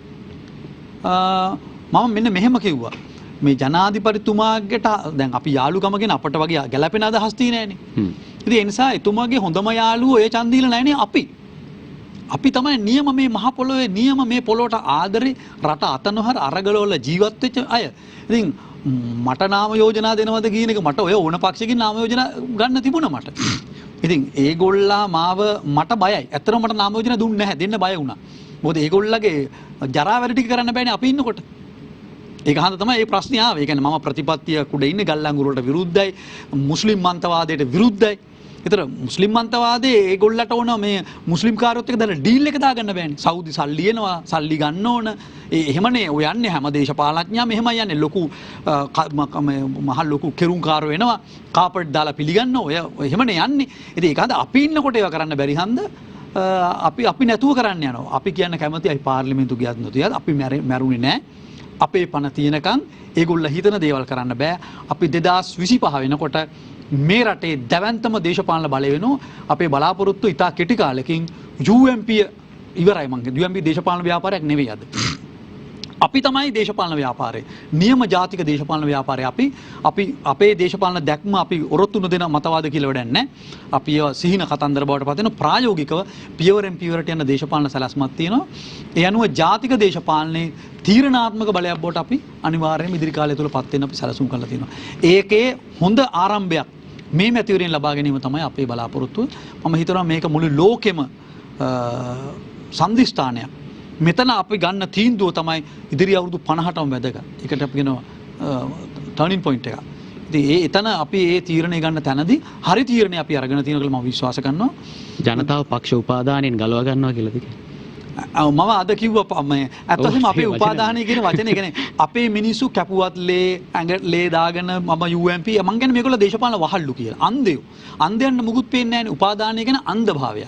ඉතින් අද ඉන්නේ දේශපාලන වහල්ලු. ඒක හන්ද මේගොල්ලෝ මොන ජඩ වැඩේ කරත් මේ කියන්නේ මේ කියන්න මට ඒක හොඳ නැහැ. ඒ වගේ එකක් ඒ කියන්නේ දාඩිය ගඳ ගහන ෂර්ට් එකත් අනේ සර් මාර සුවඳයි කියන જાති කට්ටියනේ ඉන්නේ. ඒ කියන්නේ ඒ තරම් මේ බුදු සර් ඔව් සර් කකුල් වම දකුණ කියන උස්සන දේශපාලන වහල්ලු මේ පක්ෂ දෙකේ ඉන්නේ. දේශපාලන වහල්ලු ඉන්න පක්ෂවලට අනාගතයක් නැහැ. ඉතින් නායකයා ඉස්සරහ කෙලින් කියන්න පුළුවන් ව්‍යාපාරයක් ඕන. අපි යන්නේ නායකයන්ට කෙලින් කියලා ඒ නායකගේ වැරද්ද කියලා හරි පාරට තල්ලු කරන තමයි අපේ ව්‍යාපාරය අපි ගොඩනගලා තියෙන්නේ. හොඳයි. කෙලින් කතා කරලා කෙලින් වැඩ කරලා මේ රට කෙලින් කරන්න පුළුවන් කණ්ඩායමක් ගැන ඔබ බලාගෙන ඉන්නවා. අපේ උත්සාහය එයමයි. අපි උත්සාහ කරන්නේ ඒ රට වෙනුවෙන් රට කෙලින් කරන්න පුළුවන් කෙලින් ජාතියක් විදිහට අපි ශ්‍රී ලාංකීය ජාතියට නැගී ඉන්න පුළුවන් කණ්ඩායම කවුරුන්ද?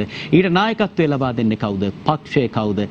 අපි ඒ පිළිබඳව ඔවුන්ගේ මතවාදයන් රටට ඉදිරිපත් කරන්නයි අපි තෙවැනි ඇස ආරම්භ කළේ. එහෙමනම් තෙවැනි ඇසෙන් අපිට ලැබිලා තියෙන කාලය අවසන් වෙනවා. විශේෂයෙන්ම අද දවස් සඳහන් කරන්න ඕනේ අද බොහොම මේ මැතිවරණ සමබිමේ මේ සටන ආරම්භ වෙලා තිබෙන මොහොතක තව දින 36ක කාලයක් ඉතිරි වෙලා තිබෙන මොහොතක බොහෝ කටයුතු තිබෙද්දී මැතිවරණ කටයුතු තිබෙද්දී ප්‍රචාරක කටයුතු සීමා සහිත හෝ උන්වහන්සේලා මුළු ලංකාව වටේම ගිහිල්ලා කරගෙන යන අවස්ථාවක අපේ ආරාධනය පිළිගෙන අද පැමිණි අපේ ජනප්‍රිය පක්ෂයේ නායක ඒ වගේම ගම්පහ දිස්ත්‍රික් කණ්ඩායම් නායක හිටපු පාර්ලිමේන්තු මන්ත්‍රී පූජ්‍ය අතුරුලිය රතන හිමියන්ට බොහොම ගෞරවපූර්වක ස්තුතිය අපි පිරිනමනවා අපේ හාමුදුරනේ ඔබ වහන්සේට විශේෂයෙන්ම සඳහන් කරනවා අපි හැමදාමත් ප්‍රාර්ථනා කරනවා මේ ස්ථානයට පැමිණෙන අපේ දේශපාලන නායකින්ට යලිත් පාර්ලිමේන්තුවේදී දැක ගන්නට හැකියාවක් ලැබේවා කියන ඒ ප්‍රාර්ථනය අපි කරනවා විශේෂයෙන්ම ඔබ වහන්සේගේ හඬ බොහොම වැදගත් වේවි අලුත් රටක් බිහි කරන්න ඒ වගේම කෙලින් හිට ගන්න ජාතියක් බිහි කරන්න ඒ වගේම මේ රට කෙලින් කරන්න. එහෙමනම් ලැබිලා තියෙන කාලය අවසන් අපි අද දවසේ සමුගන්නවා තෙවැනි ඇසින් යලිත් ලබන සතියේ හමු මේ බලාපොරොත්තු වෙන යුතුව ඔබ සැමට සුබම සුබ රාත්‍රියක්.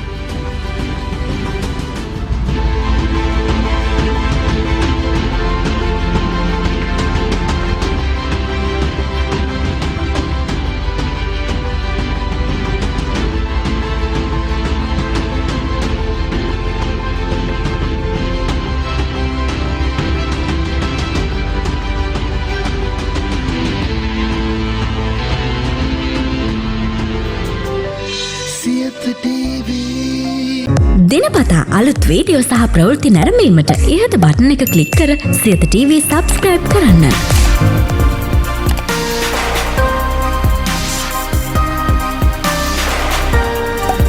අලුත් වීඩියෝ ගැන මුලින්ම දැනගන්න මෙම සීනුව ක්ලික් කරන්න.